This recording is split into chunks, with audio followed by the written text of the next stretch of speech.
Hey, what's going on, Team Trek family? Welcome back to another episode. In the studio today, I got a brother joining from the psychological operations spectrum of the Army. It's really cool, and we're gonna deep dive a little bit of that. But that's not the coolest part. The coolest part is the trek that he's on now. He is about to ascend Everest. That's right. He is going to be one of a two-man team that's going to ascend Everest. And I think it's the coolest thing in the world. So he came down here to talk to us, and let's bring him in. Mathew David, welcome to Team Trek Podcast. Great to be here. Thanks a lot, Ryan. Absolutely, brother. So I always like to build the audience up, let them know really who they're hearing from. So if we could, let's just start with where you're from and kind of how you grew up. Nice. Well, I'm from a very proud place. I come from California. It's much maligned sometimes, but I always tell people, I'm like, hey, I'm Northern Californian. I'm a 49er fan. My family goes back 7 generations. We came for the gold rush, actually. So 1849, my family showed up, and they came around through Panama and then some across, and we all kind of converged there. And so since 1849, we've been in like the Sacramento area, kind of in between there and Tahoe, up in the different like gold country regions that, a lot of people haven't heard of, but they're still there. The Old West kind of area, there was the Pony Express kind of going through my town. People have heard of Folsom, I think, from Johnny Cash song. Oh yeah. And so yeah, Folsom was just like the next town over. I could jog there. That was on like my running route, while trying to get in shape. So that's where I am, like right in the kind of the middle between the ocean and the mountains. And I think that was it's a great place to come from because you kind of have options. Yeah. You can go to the city. You can drive 2 hours and be in the city, or you can drive 2 hours and be up in the mountains. You could surf or ski, right? And the same day. You can do that in the same day. But it's kind of cold up there. The water's a little bit colder, but if you have a good thermal protection, you'll be a little right. wetsuit, right? Yeah, but the interesting thing about that is geography, in a lot of senses, it kind of helps produce like the population, who they are, and the psychology. And I think for me, that's especially relevant. Growing up close to the mountains and also to the city and the ocean, you're kind of caught between like, well, I get to explore both. And so some people, I think, when they're born and, they're only in one place, they kind of become a product of that community, that geography, maybe that political ideology, all these different types of things, like just based on where they are. I think I had a pretty unique spot in being able to explore both sides, because, if I went uphill, it was kind of conservative, and there was, kind of these different sports. There's fishing and hunting and mountain kind of things and camping. Right. And if you went downhill, it was the city and all those kind of things and more art and culture kind of aspects to like the different societies. So, and my parents were actually kind of from those two spots. It was very kind of the dichotomy between them, especially, was relevant for me too. My dad was a ski kind of person and up in the mountains and, drank, homegrown wine and all that kind of stuff. And then my mom was from a little bit more of an aristocratic family where they had nice china and tea. And so, growing up, I had this time, with them and this time with her. And it's kind of who I am today is very much, I feel like the way I grew up allowed me to appear well and lots of different types of communities and different companies. Wow, that's what an excellent upbringing. I mean, and the way that you describe that, having those options of going to the water, doing that healing, having the city life right there, that concrete jungle, if you will, because I know what you're talking about. In the military, we come across people from all aspects of life, and it seems like the ones that grew up in Bronx, New York. Mm-hmm. They didn't need a driver's license. They didn't need to get around. They rode public transportation. They're passing millions of people every day, and then people that grew up in smaller towns, maybe 500 people, they know everybody and everything about everybody. So those differences and being able to experience all of that culture within one, especially as a child growing up, and and we are a product of our environments, and we continue to be right throughout life. So we continue to be cultured as we grow, right? But okay, so now were your parents? You said that you got kind of, a little bit from each side. Did they stay together? So when I was growing up, they tried to stay together, but they started doing kind of activities on their own. My dad was more like, I want to do the boat, thing, and I want to go up and camp and do all this kind of stuff and fish. And my mom didn't want to do anything. Man stuff. Yeah, exactly. It was like a man thing. And then there was, I don't want to say it's like a feminine side, but it's just, it's the different. Sure. It's culturally different too, and I went with my grandma to the opera, and then I would go camping, all within like a 1 week period. So I was very much exposed to both sides, but they kind of weren't, meant to stay together just because of, the way their differences of activities that they really liked were so different that they didn't end up staying together. They separated after I went off to college and everything. It was probably for the best, I think it was one of those things. My dad was a Vietnam draftee, so he was out there. I actually come from a really long line of military, and I didn't feel like any pressure to join the military, but there was definitely like this lineage of it goes all the way back to the Revolutionary War. So we got some guys have been in pretty much every war all the way from the Revolution until now, including myself.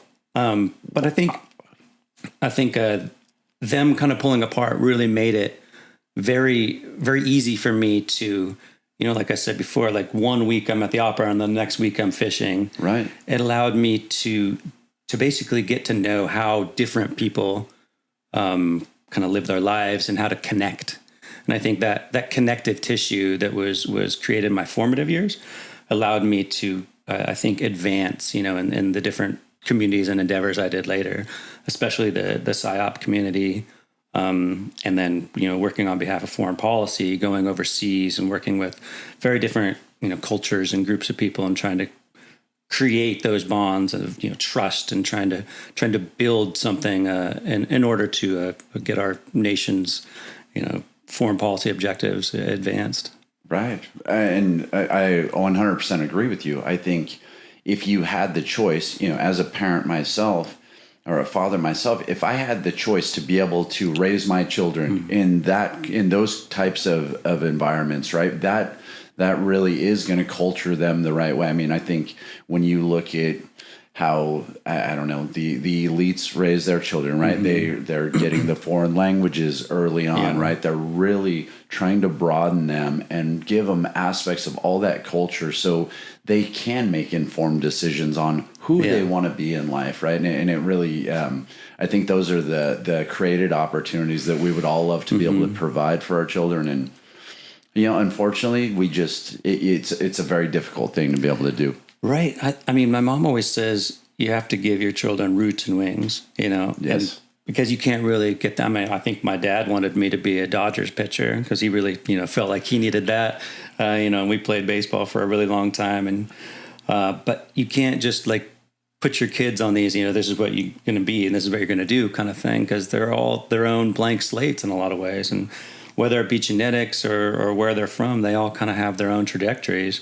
And I know that you're a relatively new father, and myself, I am. I just had a child, my first one, about 11 days ago now. And so we're in this kind of zone, right, where we're thinking like, what do we do? Do we expose them to all these things? How do we make them the best version of themselves? And there's so much that's not up to us. And that's right. We have this beautiful picture in our mind of what our kids are going to be, what we want them to be, and they do this. Yeah, and they do this. And guess what? We're just as proud of them. Yeah, when they get here as we would be if they were here. It's just we obviously we want the best for them, and we want to be able to. Generally speaking, we want to be able to give them what we didn't have, what we thought we needed, or what would have helped us along. If I would have had this when I was growing up, for sure, that would have advanced me in life. And so we try to. And again, I talk about this a lot, but it's when we look at our parents, it's learned behavior.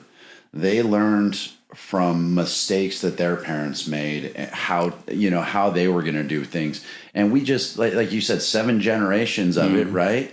you pass down those traits, those character traits, and some of them are good and some of them are bad, unfortunately.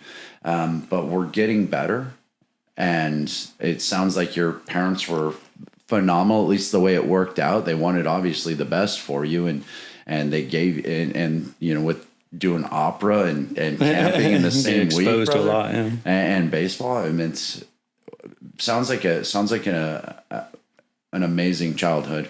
So you mentioned baseball. What were you like in like high school?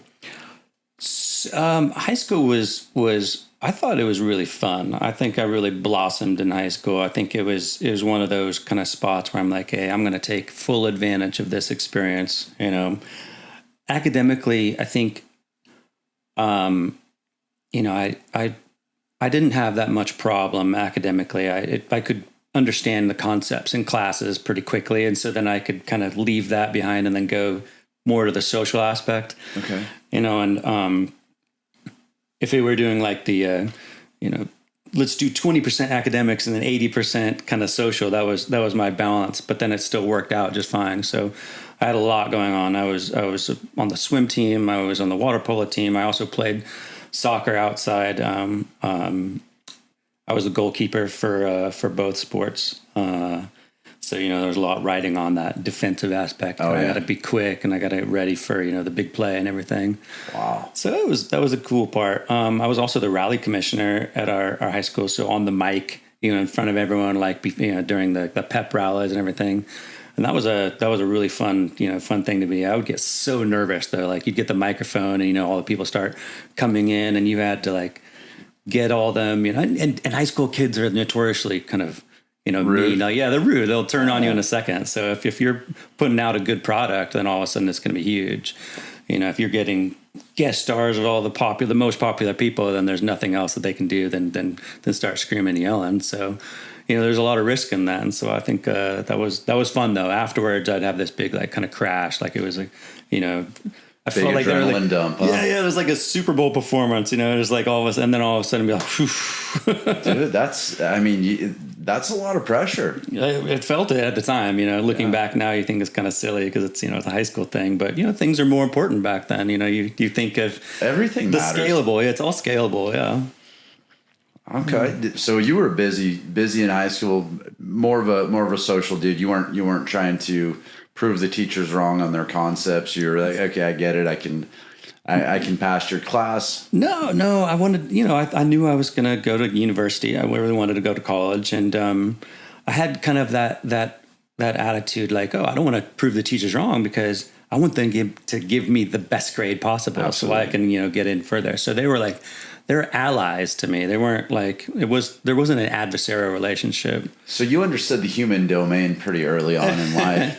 I think it's a natural thing. You know, I don't want to get into the, you know, the self-selection, you know, about PSYOP yet, but there's a lot of guys and girls that think that, you know, like, oh, the PSYOP sounds cool. You know, they're like, I want to be in it. And maybe they're just like a total dork and they don't understand like the dimension. They're just in it for like the title. I think that's a lot of different. Well, it does sound cool. It sounds cool, but you know, there is, I think, an aspect of it that is, you know, you have to be it. You have to, I mean, if you're the type of guy that's, you know, not gonna figure out how to get a girl's number at a bar, you're probably also not gonna convince Arabs to embrace democracy. Yeah, very very good point. You know, so I think there's an aspect of your personality, your fundamental understanding of things, the human domain, psychology, all that part that makes someone better or not, you know, at it. But then at the same time, you also it's a big enough field where you need all the different types of people. Like you need people that are inputting data, coming up with new ideas, but you also need the people that are on the ground, like doing the things as well. And so I think that, you know, there's a self-selection of people that are naturally good at it and they should be placed. And that's kind of the role of leaders to be able to understand, you know, hey, this person has this talent, this person has this talent, and kind of put that together in a team. Talent management, right? Yeah, exactly. Absolutely. So you, with the military background and the family lineage, did you know you were going to go into the military? I love that question because I think the answer would have been different every year. Okay. Like when I was little, you know, and I was watching TV shows. We watched Full Metal Jacket, and we watched Platoon, and we watched,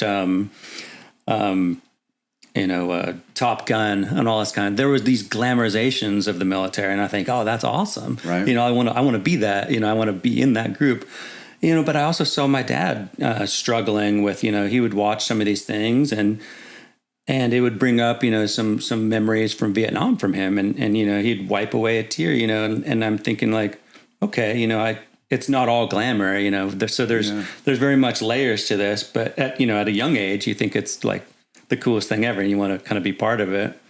Did he talk to you at all about his service?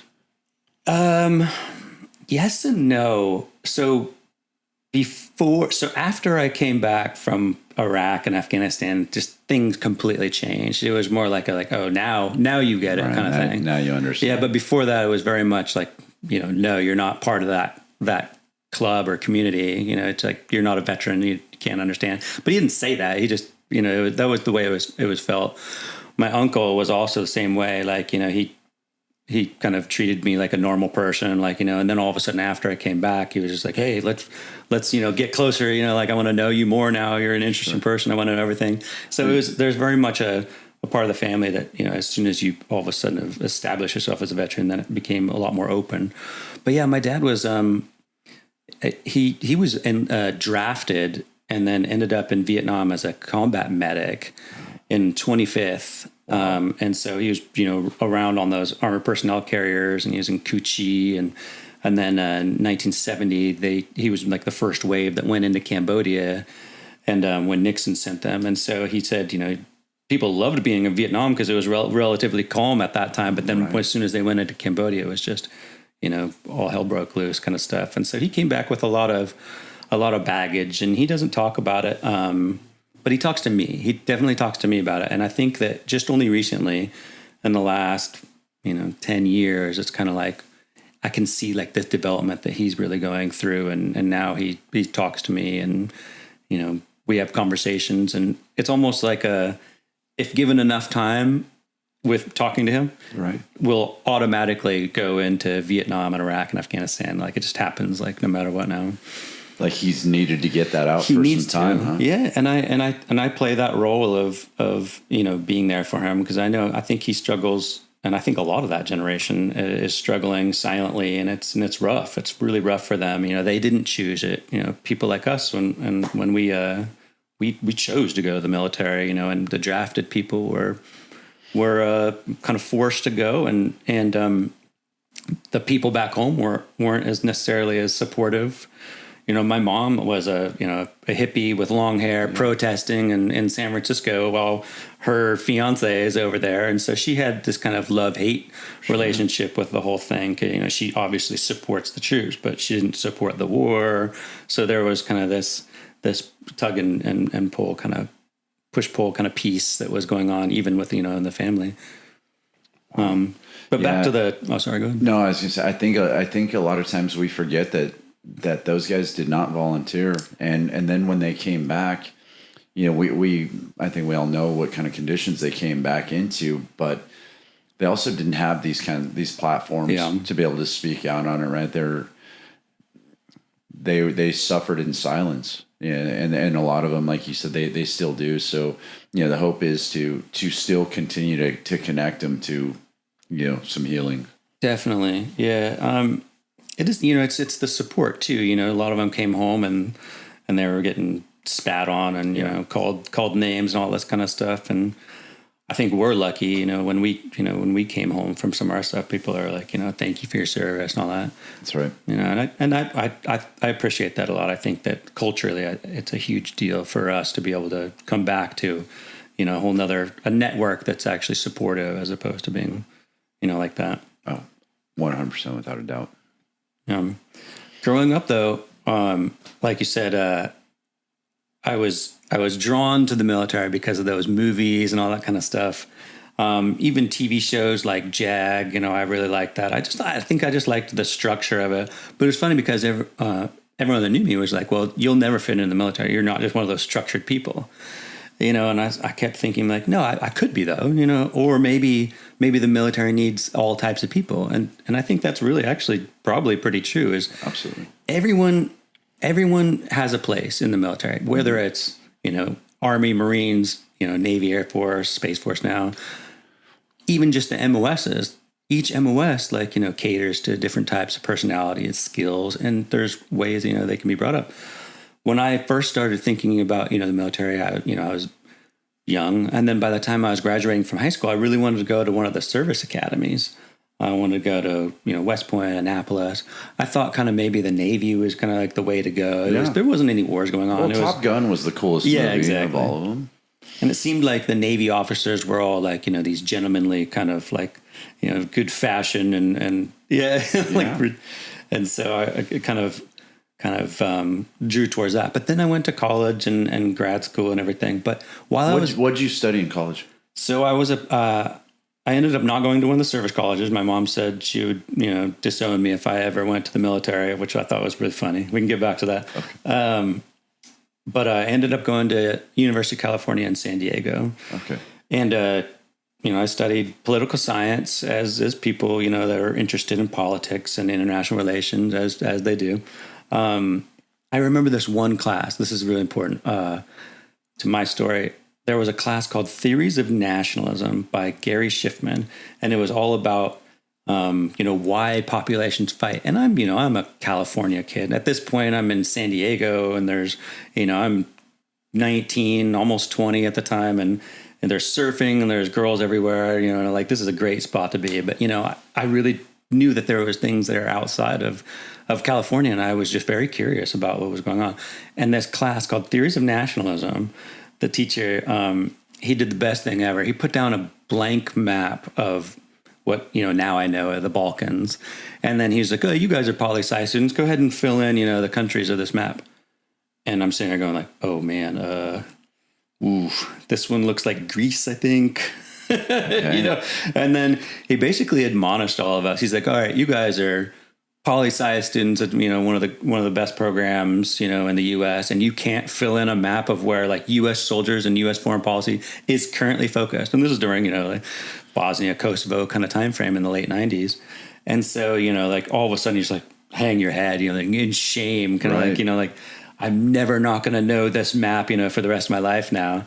And which, you know, further in my career, I ended up like in those countries in a car, you know, driving between the embassies, thinking about that and being like, well, if I could take this test now, you know, right.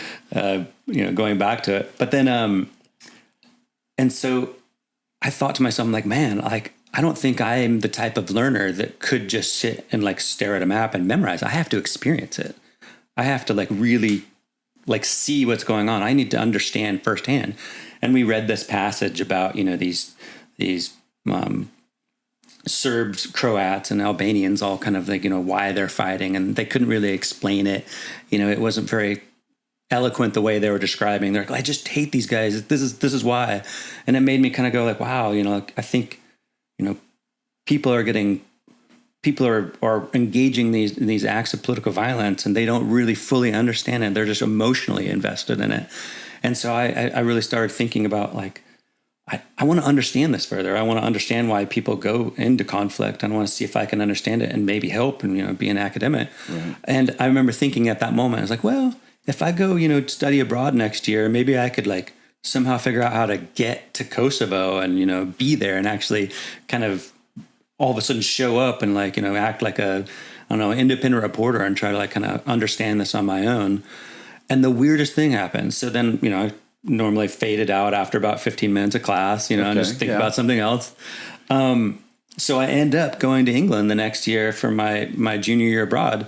I was at the University of Essex, and sure enough, I lived on this flat with a bunch of international students, and one of them was Kosovar. He was a Kosovo guy, and I was like, hey, this is weird, you know, like I was just like thinking about last year, I was thinking about how, you know, if I could get to Kosovo. He's like, oh no, you don't want to go there. It's dangerous right now. You know, this is before the, you know, this is during the occupation. There's all these, you know, it's war zone. Yeah. What year is this? I think it's 1999, 2000. So it's right right in that kind of like time frame. I was there that year. Oh, were you? 99 or 2000. I was in Coastville. Yeah. Okay. Keep going.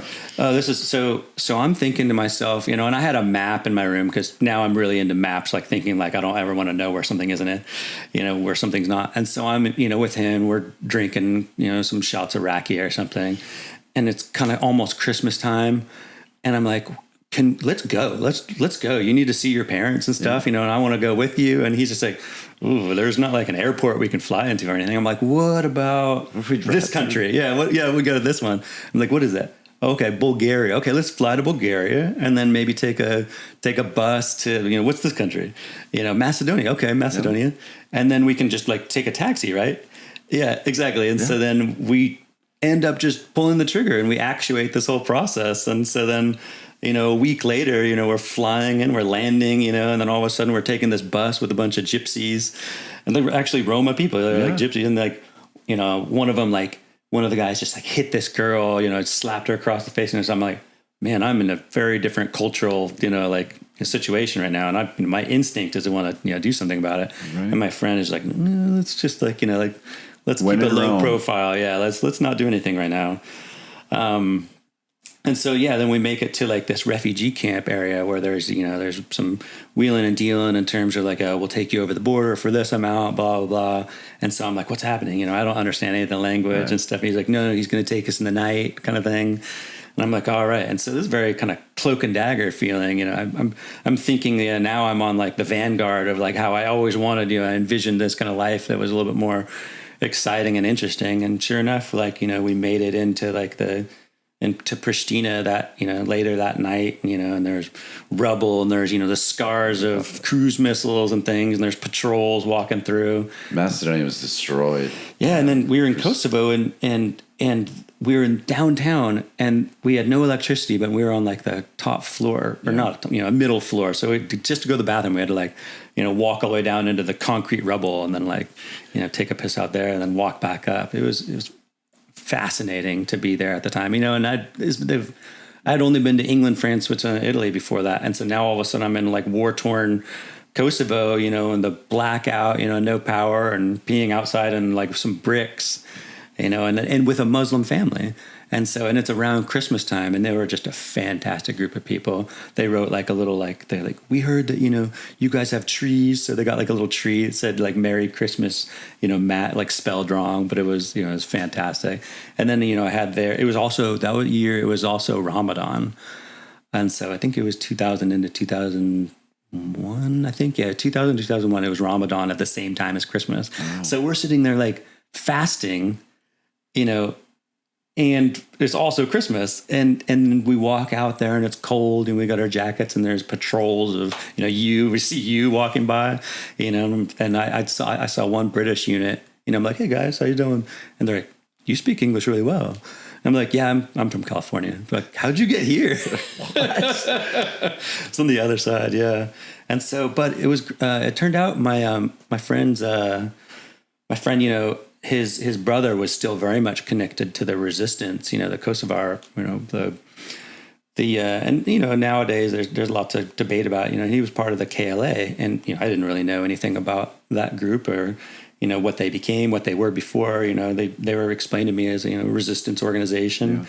Yeah. We've learned later that, they're supported by lots of disparate entities, both good and bad. And, but that was the beginning of me really understanding like these groups and factions and trying to disentangle all the different, like, like the recruitment and funding and how, and all these different things and how people are fed resistance, narratives and how they're digesting them and what brings them to actual action. And so I think it was actually a fascinating time. So I came back, to California after that junior year, and I'm like, whoa, like, I've seen some stuff now, and I go back to San Diego and everyone's like, oh, how was your year abroad? I was like, weird. Now I know like what I want to do. And crazy this part, as I'm flying back to California from that year abroad, I'm thinking, I'm going to understand conflict studies. I'm going to do all this. My plane lands in California because I stopped over and stayed in Washington, D.C. for a couple of days. Take off on September 10th, 2001. And have an overnight flight. and I land in California. Every one of those planes was heading to California. And I remember like, I have to pick one of these flights, you know, to get back so I could get back to California around September 11th. Between the 9th and, 13th is when I needed to like start packing and getting back down to college and finish my senior year. And of course, September 11th, 2001, I was several hours after I landed in California. And so then that was my senior year, and I had to go do like my senior thesis, in politics and everything. And that kind of set things off on a different trajectory for everyone, right? It was you, me, like, the whole world. We had all these new things happen to us, and terrorism and political violence was a thing. And I think the next part of, this phase, this story was then I'm sitting there going like, I had to go back to the whole, do I want to be a singer, actor, performer, or do I want to go and be like a student of political science and go kind of that direction? So that was that big dichotomy, that pull towards, my mom's side or my dad's side. And all these things were kind of like compounding. And I thought to myself, well, because I was singing in a band at the time, so I was still very much into art. What kind of band? Oh, it was a like progressive, rock, kind of like Pearl Jam covers, and like like that kind of stuff. Like, and so I'm sitting there, and I'm thinking like, hey, well, our band is pretty good. Like, do I go this way and try to do this, or do I go, kind of towards the academic and foreign policy, all that kind of stuff route? And I remember this one day, I'm like, well, how about I just apply, to law school? Because I was thinking I was going to go to law school. And I went to a law school course that my friend was already taking. Like, she was already in law school at the time. And I was like, torts and contracts, man, this stuff sucks. Like, this is so dumb. I don't want to do this at all. And at that time, I was like, well, there's only graduate schools that are now still kind of accepting applications that are in the UK. And I was like, oh, I love the UK. But I'm like, I don't want to just go to any school. So I'm going to just apply to like the 3 best schools in the UK, and just, if it's meant to be, it's meant to be. And if not, then I'll keep, trying to get our band, more and more kind of gigs all over the Southern California thing. And oddly enough, I got into an amazing school up in Scotland. So I got admitted to the University of St. Andrews. And at the time, it was crazy. They had one of the most advanced programs in the entire world for terrorism and political violence. They, in fact, had the center. It was called the CTSPV, the Center for Terrorism and Political Violence. And all the countries, and this is 9/11 had just happened like the year before. Right. And all these countries are just sending people. CIA was sending people, military academy, West Point sending people. All these people are coming from all over just for this program because, the U.S., it wasn't a topic for them. They hadn't made like a center. Right. Georgetown eventually kind of took that role, I think, eventually. But yeah, so St. Andrews was the place. Also at the same time, Prince William was at St. Andrews. So it was like, there was a royal poll. And then so there was all these girls there that wanted to be queen, and wow. I think Tom Hanks's daughter was there. There was some kind of princess from Japan. And like, it's the weirdest school. The place looks like Hogwarts, the undergraduates wear capes and stuff, and I'm just like, I gotta show up, and I've got long hair and I got like 2 earrings. You sound really mature though. I mean, the way we're going, like, you sound like you're like an older soul because you're making really good decisions. I mean, you're 20 years old at this point, 21? I wouldn't say all my decisions were great. Man, it's just the way you're thinking through things, though. It's your maturity level. It seems like it's next level, but maybe I'm misreading a little bit. And now you're going to school with was Prince at the time then? Yeah, Prince William. He's the crown prince now. Yeah. Yeah. Wow. It's It is when they say it, it's a wild story, isn't it? It's you were broadened so much at such an early age. You had already experienced third world country and that poverty stricken war zones. You'd already experienced the psychological operations and how they work to keep those cultures at war and keep them fighting, you already had an understanding of being able to fix some of those things, right? And then, on one hand, you're a California kid, and then as soon as you fly in, we're under attack, and you've experienced so much more at this point than most people. By 21, I mean I think you're so. Cultured. Yeah, it's hard to tell, because everyone has their own story. It's like meanwhile, someone else is doing this thing, and their path takes them somewhere else. Most of us stay in one town, and we don't leave, and maybe we join the military, and that's where we start to broaden. I mean, that's from my perspective, but I don't think. I mean, shoot, man, by 21, you're wow. Well, it's just one of the things. I think it's curiosity. It's very much curiosity, and conveniently enough, like a university in Scotland is a lot cheaper than university in the United States, and so that was at least a little bit of a reprieve. But I want to say, like, just when I showed up at St. Andrews, everyone's all tweedy and they're from Cambridge and Oxford and all the prep schools. And I'm like very much the normal California kid, and I have, like I said, long hair and earrings, and I've just been singing in a band. And I think, Southern California is like, the center of the world. And then all of a sudden I'm trying to make friends. I don't know anyone yet. And like, even just the chow hall, I translated, I didn't call chow hall, but, right. But then it says something in Latin, over it. And I'm walking in, I'm like, what does that say? And then someone behind me was like, you don't speak Latin. I was like, no, dork. Right. But then all of a sudden I'm like, oh, no. Well, maybe I don't fit in here. Wait a minute. Maybe I'm I'm the odd one out now. And so, it's kind of one of those weird cultural shifts. And so like I had before, growing up, I'd fit in here, I had to fit in here. And so then I'm like, all right, if I'm going to get this whole experience, I'm going to turn it up. Yeah, I'm going to find my niche. I don't want to take away from who I am. Sure. But I'm not this guy. I need to focus on academics and everything and understand all these things. And just like I said before, like I don't understand things unless I've been there. Sure. And so, I mean, at the time, every like college kid in the world, they're just like, oh, this is my view on the Arab-Israeli conflict. There's Palestine this, and we all of a sudden we gave like credence to people that had strong opinions. Everyone that had this, they sound smart, and you're like, oh, well, I want to follow them.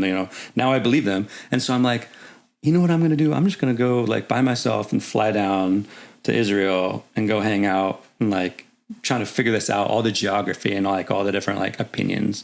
That's the only way I like really, really can understand. And so, I took like from Scotland, I took like I want to say it was a couple $100 because, as soon as you're on that side of the world, things are a lot less expensive. So I went down there, I got like, formative opinions and all this kind of stuff. And that kind of like, I brought that back, and all these people are having, oh, this is their fault. This is their fault. And I'm like, well, it's a little bit more complicated than that. And there's, whoa, what do you mean? Like, well, this is how you can look at it. There's layers, like onions, ogres kind of problems. But I really found out, like when people are looking at things, they really quickly try to like grab on to something that they understand for. So it's almost like if you're a freshman in college, you're like, I want to have an opinion, but it's not informed by much. Right. As soon as you're the grad student, you're like, okay, now I'm starting to understand the problem, and I really think this alternate kind of point of view is the kind of the catalyst or the antagonist of the whole thing. And then you write maybe a thesis about it. Then all of a sudden you're like at the professor level and you're like, this is an intractable problem because of all these things. There's networks and there's benefits now to keeping the problem in place. Right. And unless you defeat those, then it's going to, and so then, you're now teaching about that. And so then, and that made me think, as I'm going through these levels, I'm going like, it is way more complicated. Understanding the fabric of conflict is phenomenal. It's not only fascinating, but if you can understand it, then maybe you can do something about it. And maybe you can insert yourself into these spots and actually be, a force for good in American foreign policy and for the entire world. No, that's kind of where I ended up right after college. What again? And I know you're being humble about it, but the way you're able to wrap your mind around this, it's at such an early age. It's being able to see that the problems, a lot of them are from within, and they're created and they're maintained for a purpose, right? To insert that control over and maintain that status quo, if you will. Right. And you're starting to recognize this at such an early age. I think so. I mean, looking back on it now, these are very formative thoughts. You know, I get at my age now, I'm thinking back like this was a story, but I was learning those things at the time. It was formative, and I can look back now and be like, oh, this is and this is how I learned it. But I think I still had to go through all the motions of being in those places and then finally understanding. The next critical step that happened, though, I come back from Scotland, and now I'm 24. And I'm trying to like figure out, hey, I've got a master's degree now from a great school internationally, and I've seen some things, and I probably should be a defense contractor or something like that. Maybe I'll apply to CIA or some other kind of government agency, FBI, something that like I can do something with. Right. And I remember going out to a bar in Fair Oaks, California, down the road from where I grew up. I'm back home, and my brother had just gotten married and stuff, and was people are growing up, and I'm still. This is kind of like what does Matt do next? What am I going to do? And I went to the bar, and I met a guy from my high school. As you do when you're close to your where you grew up, and all of a sudden you bump into those guys. His name was Jared, and he's just like, yeah, I joined the Army, and he's like, we might be going to North Korea, we might be going to Iraq, who knows. Now I think it was 2003. Yeah, it was about then. I was 23. And I'm like, wow, like he's like on the tip of the spear. Like, if we do something, he's going to go. Right. And so then like, I see him again, after he's gone and come back, and he's talking to me about like, oh man, I was in Iraq and, in 2003 and this is how it was.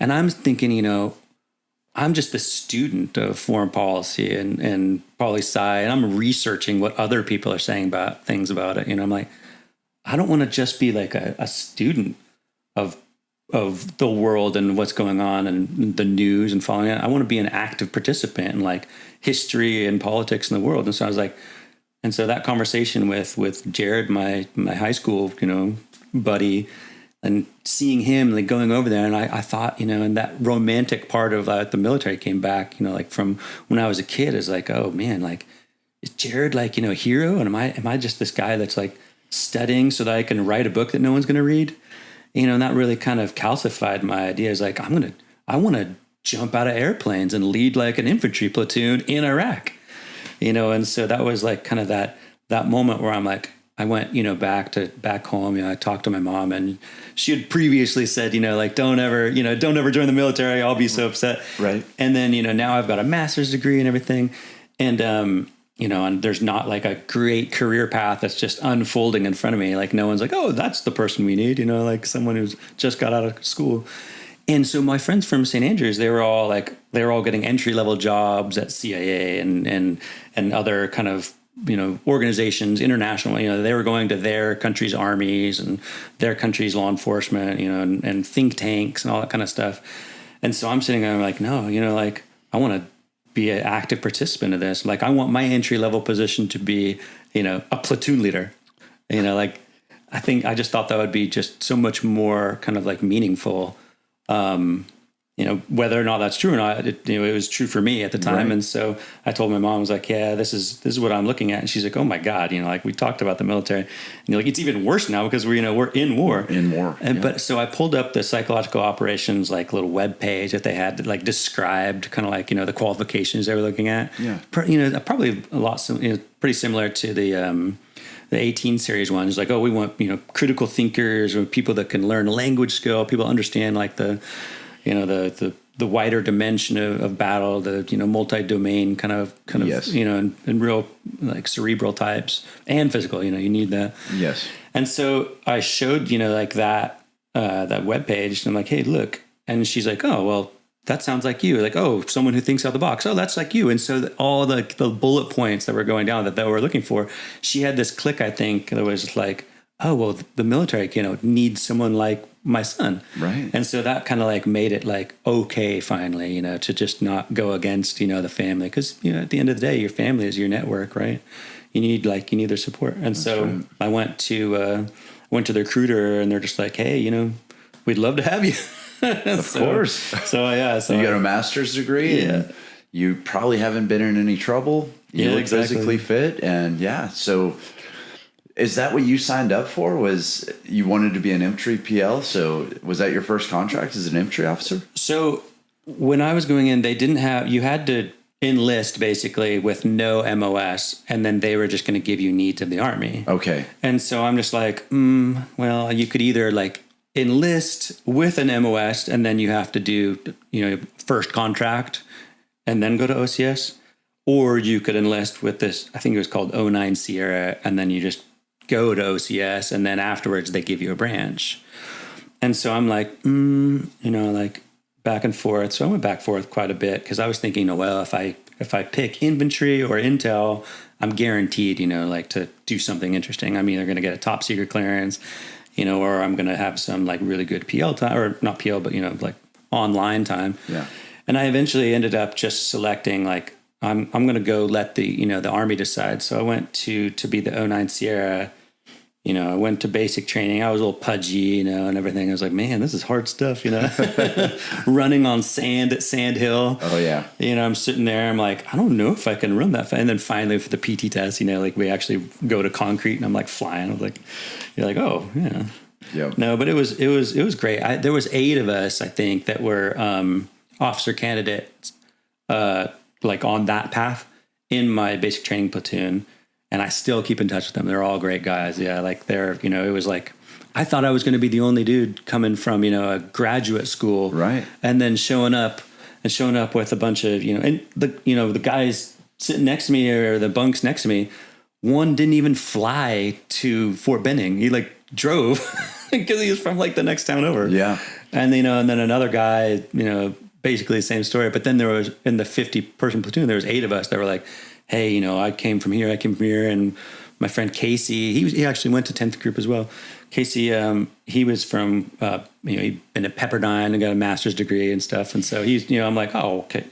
I thought that I was going to be coming from some crazy, weird, school with royals, and then all of a sudden, and going to these kind of champagne and cheese events. And then all of a sudden I'm sitting there like a couple months later doing push-ups in Fort Benning. I thought there was going to be huge change, but, it's all about networks. You find those people, and I'm like, hey, there are people like me.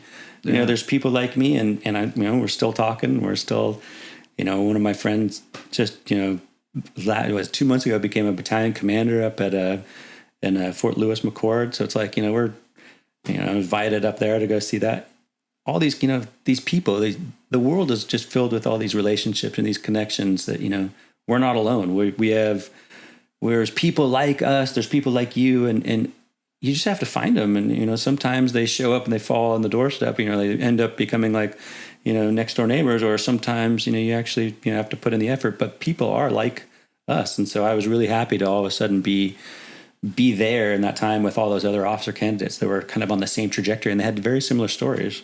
That's awesome. And 100%, we tend to try to pick each other apart. We're so much more alike, generally speaking, than we are different. And I guarantee there's somebody that's in the same boat. It's just more often than not, we're afraid to kind of be vocal. Like, hey, look, this is what I got going on over here. Oh shit, me too. I got that same thing going on, right? And so again, having these conversations, these kind of stories, like, for the listeners, like, yeah, man, like we're just like you. Like we're just like you. And so, all right. So you got 8 O's going through with 50 enlisted privates. Are you guys in charge? No. Probably a little bit older too. Right? Yeah. We were at the time. It was one of those perfect times because everyone that was enlisting at the time knew they were going to Iraq. Like it was just assumed. Yep.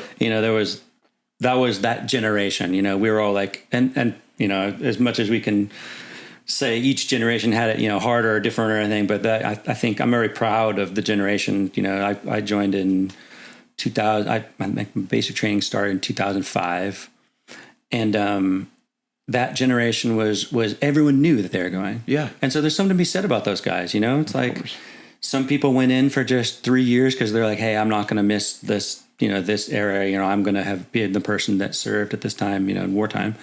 I don't think I would have come into the Army if it wasn't for the fact that we were actually in a wartime posture. Yeah.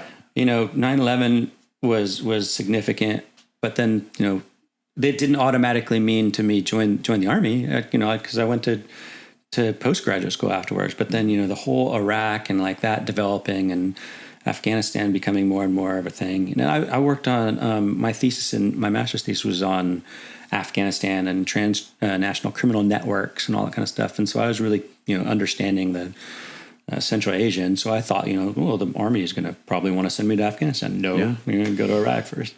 Why would that make too much sense? No. So I graduated basic training, went to OCS with those guys, you know, and then I was branched artillery of all things. And I was like, really, artillery? That doesn't make sense to me. You know, like, you know, what am I going to do as an artilleryman? I'm like, I'm not even that great at math, you know. And we had to take like manual gunnery, which is and I'm thinking like, oh my God, we're like, this is the longest equations, you know, that we have to do ever. And I was like, I don't understand this, you know. So I eked my way through, you know, like manual gunnery, but I was pretty good at like calling in like artillery, like, you know, actually on the radio. And, you know, we had thrown some old cars out on the range, and we get to, you know, hit them with rockets, you know, call for fire and then adjust off of it. Right. And I kind of like really, you know, was good at that part. And I went to Fort Bragg. I got orders to go to Fort Bragg, and I was like, yeah, this is going to be great. I get to be, you know, 82nd, you know, paratrooper. This is going to be dope. I get to reception battalion, you know, checking in. Yeah. And they're like, all right, you're going to the 18th Airborne Corps. I was like, 18th Airborne Corps? It's like, I don't know if I want to do that one. I've, you know, I'm bad image, you know, like my image of myself as being an 82nd guy. Right. And they're just like, I asked them, I was like, so how does this, you know, how is this chosen? And you're like, oh, like, well, you know, as you guys come in, there's a certain amount that go this way. And I'm like, so if I came in like tomorrow, yeah, is it like, would I have been 82nd? Yeah, yeah. And I'm like, what about if, you know, I wanted to switch with someone? And they're like, well, you know, if no one's going to want to switch with you, really, basically kind of like what I understood. I was like, huh. And so then I was really bummed out that day. And I called up my friend who was coming from artillery OBC, and he was like, you got 18th Airborne Corps? Oh my God, how lucky. And I was like, what? Wait, he's what? Like, yeah, exactly. And I was like, do you want to have that one? And he's like, yeah, but I'm not going to be there for like a day or two. You know, he's just starting the drive from Fort Sill. I'll tell you what. Yeah, exactly. So I'm just like, maybe if I don't in process, you know, anything, and I just kind of hang out for a day or two, and then when he comes in, I can go with him and be like, hey, just do a little switcheroo. And so, this turned out to be a thing, right? So we go in there, and he goes in first, and sure enough, he gets 82nd, and he's like, hey, is there any way I can change? And then I'm like, hey, you know, I'd want to change too, if it's possible. And so then they're like, well, you've already started in processing. I'm like, actually, you know, I had about that. I had a thing, you know, like I didn't quite, you know, get any signatures yet. And they're like, what? You disobeyed an order to in process? I'm like, no, I'm still within the week, you know? And so then all of a sudden, like, I get this, like, some major comes out, and they're like, I want to see you in the office right now. And they just start yelling at me, cussing me out. And they're like, this is bullshit. Like, you know, this is not the way you start your Army career and all this kind of stuff. I'm like, oh, damn, did I fuck up? Like big?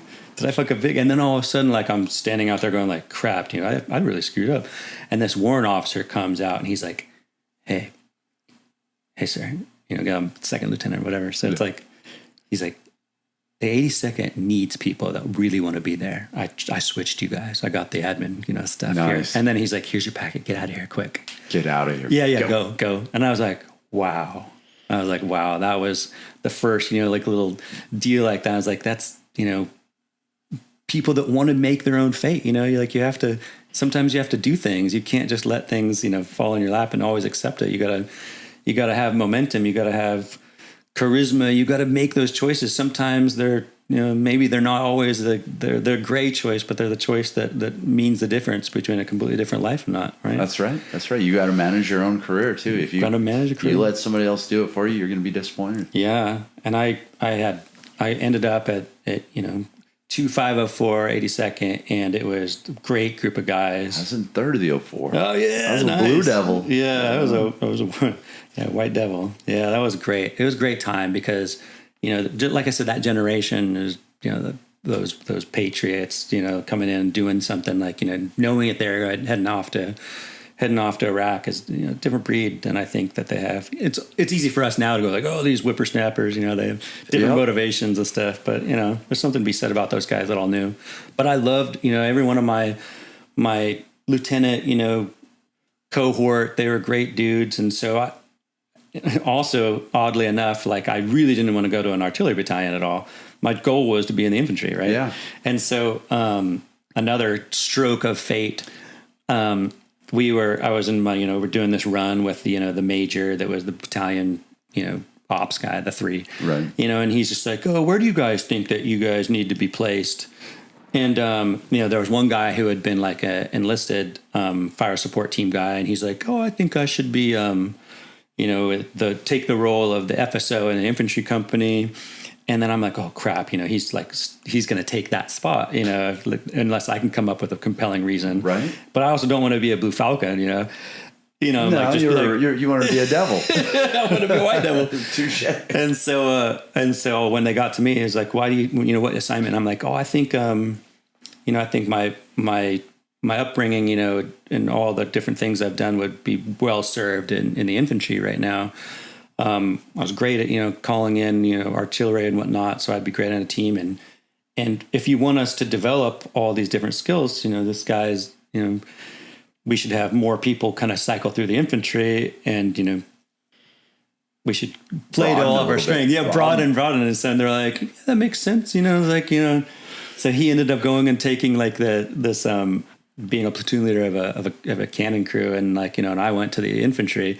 But then we got in like the whole rotation. The broadening rotation. No, but I never changed. So I stayed in the infantry the entire rest of like the time. Nice. And so I was like, I never spent like more than like a week in an actual like artillery battery. So I don't even know like what they talk about, I don't even know the lingo. I don't know the lingo. So for when it's, we end up ready cycle, getting ready to go to Iraq and everything. And they're like, oh, we're freezing, we're not moving anyone else. And so I'm basically in the infantry as an artillery officer. So but you were at 13 then? I was a 13 Alpha, yeah. In the infantry, in 25 in Charlie Company. And so end up, deploying and then staying there. And, Iraq is Iraq. It's a crazy place. Are you limited on where you can promote because you're attached, or? Not really. No. I mean, after, the 4 years, you're going to be a captain. And right. So you normally, the career progression is you leave after you're go captain. Back to go back to your branch. Whatever the branch, may be. But so interestingly enough, our company commander, our infantry company commander, he got injured. And so then he was taken out of theater. And then it was basically a company just run by lieutenants. And so no, exactly. So it was lieutenants gone wild in Iraq for a while, and I needed to do platoon time. So I basically did my platoon time as a maneuver platoon leader in Iraq. So I'm doing these huge movements with gun trucks, in Anbar. So we're driving through Fallujah, Ramadi, and CKV, Korean village out there, all the way down to the Jordanian border, all through the middle of Anbar and stuff. And so that was my lieutenant time was only, in that. And I was one on the mic, with all of our air coverage, and we had IEDs, blasted, behind ones that we had already rolled over and stuff like that. And then we had to go back and figure out and get escorted. There's a lot of interesting stuff that happens, over there. And so I think that, becoming the FSO in the infantry, becoming the paratrooper, becoming all those things, it's if I had rewound, to that conversation that I had earlier, I'm like, oh, I want to be a infantry PO. I was like, I got exactly what I wanted. You know, it's like how it worked out. It's just like, it would just change every couple of years what you wanted, right? I mean, you like the way you're describing your platoon leader time, your ability to control stacks of air and maneuverability. Yeah.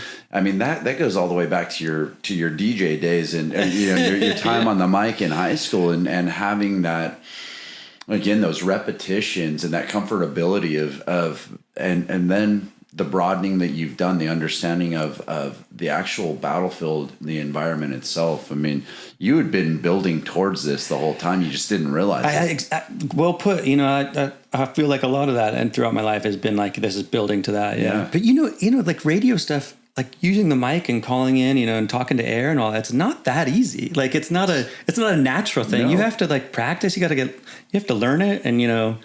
I think you're right. You know, just being comfortable with microphones, being comfortable with your own voice. Yeah. You know, knowing everything. This is one of the funniest ones.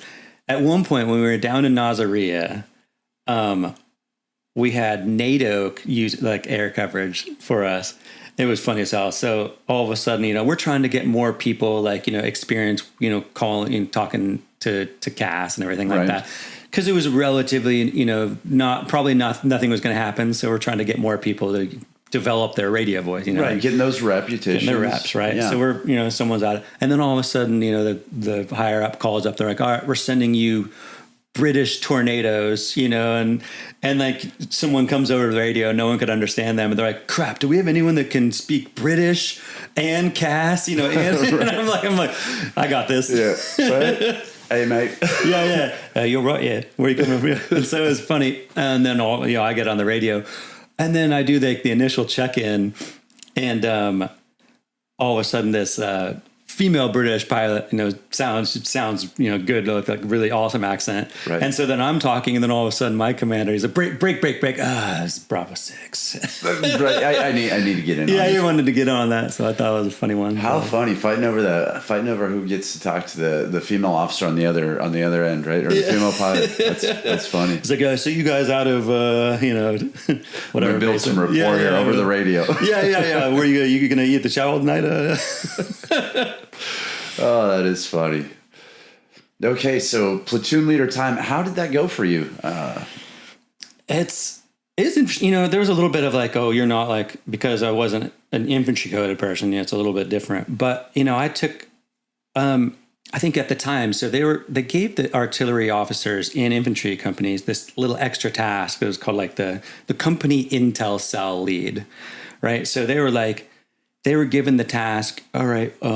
Try to develop all this intel, you know, and also try to do your best at kind of convincing populations. It was like kind of micro PSYOP level and the tactical things. And so they were really asking more of the artillery officer than they were some of the infantry platoon leaders. Okay. And so, you know, they're tasked with, you know, like, hey, you're going to do patrol and you're going to do this and you're going to come back and it's kind of like area presence patrol. Okay. And then they're like, I would go up, you know, to the battalion, the company, and be like, all right, our patrol is meant to go talk to this shopkeeper, go try to see like what his opinions, attitudes, his beliefs, you know, what stresses him, you know, all this kind of stuff.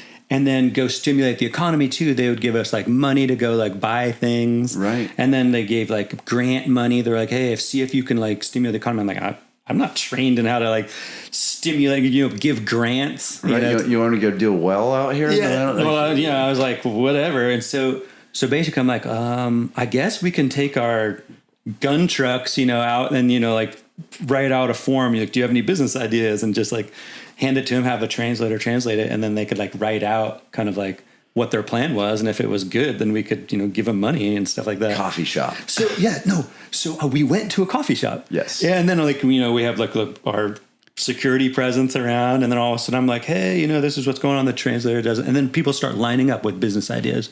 And they're just like, I want to make a coffee shop. And then I'm like, where do you, where do you want to make this? And they're like, well, next door. I'm like, we're in a coffee shop. You want to make it next door? It's like, okay, a tea shop. You're like, it's kind of the same thing. Hey, do you guys sell tea here? Yeah. They sell tea here already. We're good. So there was a lot of this kind of stuff, and I'm like, oof, this is rough. You know, like maybe this was a bad idea. And so then this guy comes in and he's just like, well, my community over here is really underserved. We have to walk like forever to go get any kind of groceries. And so it's like, I started to build one, but then ran out of money. And I'm like, ding, ding, this is the one that actually works, Right. And so I'm like, let's close up shop. All right, let's go get, write this up and get this proved. And sure enough, I go back to, the battalion and they're like, yeah, this is exactly what it's for. So they gave me like $5,000 to go like just hand to this guy, That's awesome. And so I was like, my patrols were like that. And so the infantry guys were a little bit like jealous, like, cause like our platoon just went out and did this, and you took like the human guy, you had, the mortar section was your security. So they, I was kind of acting with them. And then, you had like a civil affairs guy. So I was like the action patrols, like where things were going on. And then the other patrols were kind of just presence. They're not interacting. And so people are like, oh, I want to go on his, and so all these battalion and higher assets were like, well, we need to go, go out to that shop and ask these questions. And so I became known as like, the kind of the platoon leader-ish type person, because I wasn't officially a platoon leader. I was just acting in that role, that was going and doing all those things. And so that was yet another step towards like this, I really want to be like a PSYOPer, because it was very much in that realm of that cognitive and all the different multifaceted layers, all those different, we have to, the domains, yes. kind of like we're looking at the military, economic, and the informational and all the, the dime and all the different pieces that actually make sense and the fabrics that put together. Absolutely. And so again, you're noticing these things. You're able to just naturally do this through. Again, it's like you've been building your whole life for this. You're understanding the cultural norms. You're understanding the limitations and how to really do this by, with, and through. Right. Because as you build this rapport with these villagers, as they see the positives, the pros of having you there, they want to give you information. So they're feeding you information, which is keeping you safe, keeping them safe. And that is the by, with, and through that we speak about, right? It's the hearts and minds. Yes. We're, with the younger generations and we're passing out Frisbees and things like that and bags and things, that soccer balls, to just, keep them interested there, but they'll remember that in 20 years, 30 years, right? It's like what you talked about, going to Kosovo and getting to see that before you were even in the military. That stuck with you and it molded who you ultimately became, right? So, okay, so that first deployment, it sounds like you were a rock star. You found some niche, and I think so. As far as the other platoon leaders, the 11th Series platoon leaders in the 82nd, had they been there for a little while before they deployed? Had they gone to Ranger School and had you made it to Ranger School at this point? No, I totally intended to go. So you could declare that you wanted to at the artillery basic school, and so I was like, I want to do this. Yes. And so I started the pre-Ranger course at OBC. And it was waking up at 4. I remember that, it was funny because I woke up at 4:20 every day. I'm like, oh, this is funny. This is great. Every other kid in California smoking some weed, and I'm here waking up and to run. To run. Yeah. And so I was doing great at pre-Ranger. I had like no body fat left. I was like perfectly, You went from being a little pudgy to now. I was like, I was probably the best shape I've ever been. My run times were just getting stupid. I was like, I didn't even think this one was possible, kind of thing. And so I was very much ready. And then towards the end, so I'm there for months and months doing the thing. And finally at the end, they're like, okay, we only have money for one of you. And I'm like, oh, dude, like, come on. Like, I did there's only room for one of us. And they're like, yeah, we just decided we're going to go with the person with the best PD score. And I'm looking over and like, I'm bigger than like this dude that has arms are only like this big, and he did like 1,000 push-ups. Like they're all like 6 inches apart. And I'm like, all right, so I guess this guy gets to go. And he's cranking out sit-ups. I'm like, my distance is a lot more. I may be able to run, but the push-ups, the sit-ups, it's a lot more movement. Okay, and I saw that happen a lot in the 82nd. Right, you would have to go compete for Ranger School slots. To go to pre-Ranger, you would have to go compete and do Ranger PT, which again, you're getting up earlier and you're going over and just busting ass. Well, Yeah. Well, everybody else is still doing hard PT, but it's just not Ranger School prep. And so much so, the artillery basic was apparently in charge of giving us, not the artillery OBC, was in charge of paying for us to go for our subsequent schools. And they only sent one to Ranger School, and no one, I don't think anyone went to Airborne. So I even showed up at the 82nd without Airborne wings. Wow. And they don't even, that doesn't even happen for them, right? People come to them. And so then someone, like, I remember the first week, there's like, hey, you're not wearing your wings, you have to wear them. I'm like, I don't have them. They're like, what? You're like, come with them. You come over to the S1 right now. And so they're like, hey, we got one that didn't, you guys screwed up. And they're like, no, we didn't have any money. So they called up, whatever it was, a Delta company, or not, I forgot who is in charge of Airborne School. The 507th? 507th, yeah. Yeah. They call them up and they're just like, yeah, yeah, he'll be there. Yeah, tomorrow. Yeah, just get him down. Just get him down, and he'll walk on. So I have to go pack my stuff and then drive back to Fort Benning. So I make this big triangle for my first year. And then I go to Airborne School, come back, and then now I'm ready. And now you're deploying right away. Yeah, right? It took a little while. At the time, this was the first time I think the 82nd had deployed all brigades, and this was at the time there was four brigades, 82nd, and so I was 1st Brigade, and there was everyone was mobilized because the surge now was happening. Yep. And so then at one point, so by the time I deployed, I was the last of the whole entire group. So basically the whole division, which must have crumbled the economy of Fayetteville. Think about that. And just all the craziness that would have happened with all 4 divisions, 4 brigades, all leaving at once. But and then we were there for, the extended time too. So we were over a year, somewhere between 12 and 15 months. And so it was very much, that era, and got the full experience, got the 82nd jumps, and then the ramp up JRTC, then the year plus deployment and all that kind of stuff. Wow. It was, very much classic. And so that brings us kind of, I guess, to the next part is now what do I want to do? A lot of my friends, those 8 guys from the OCS, some of them were just that's what I came to do. I did my part. And so they got out. And I was thinking to myself, I'm like, well, I never got to do PSYOP because you can only do PSYOP as a captain.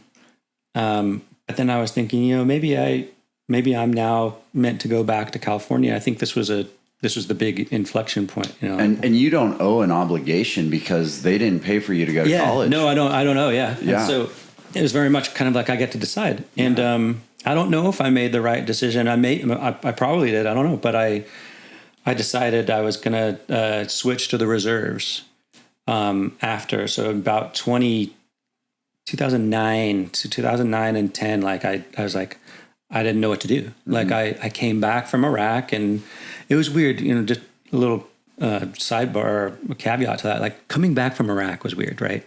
Because I'd been there so long.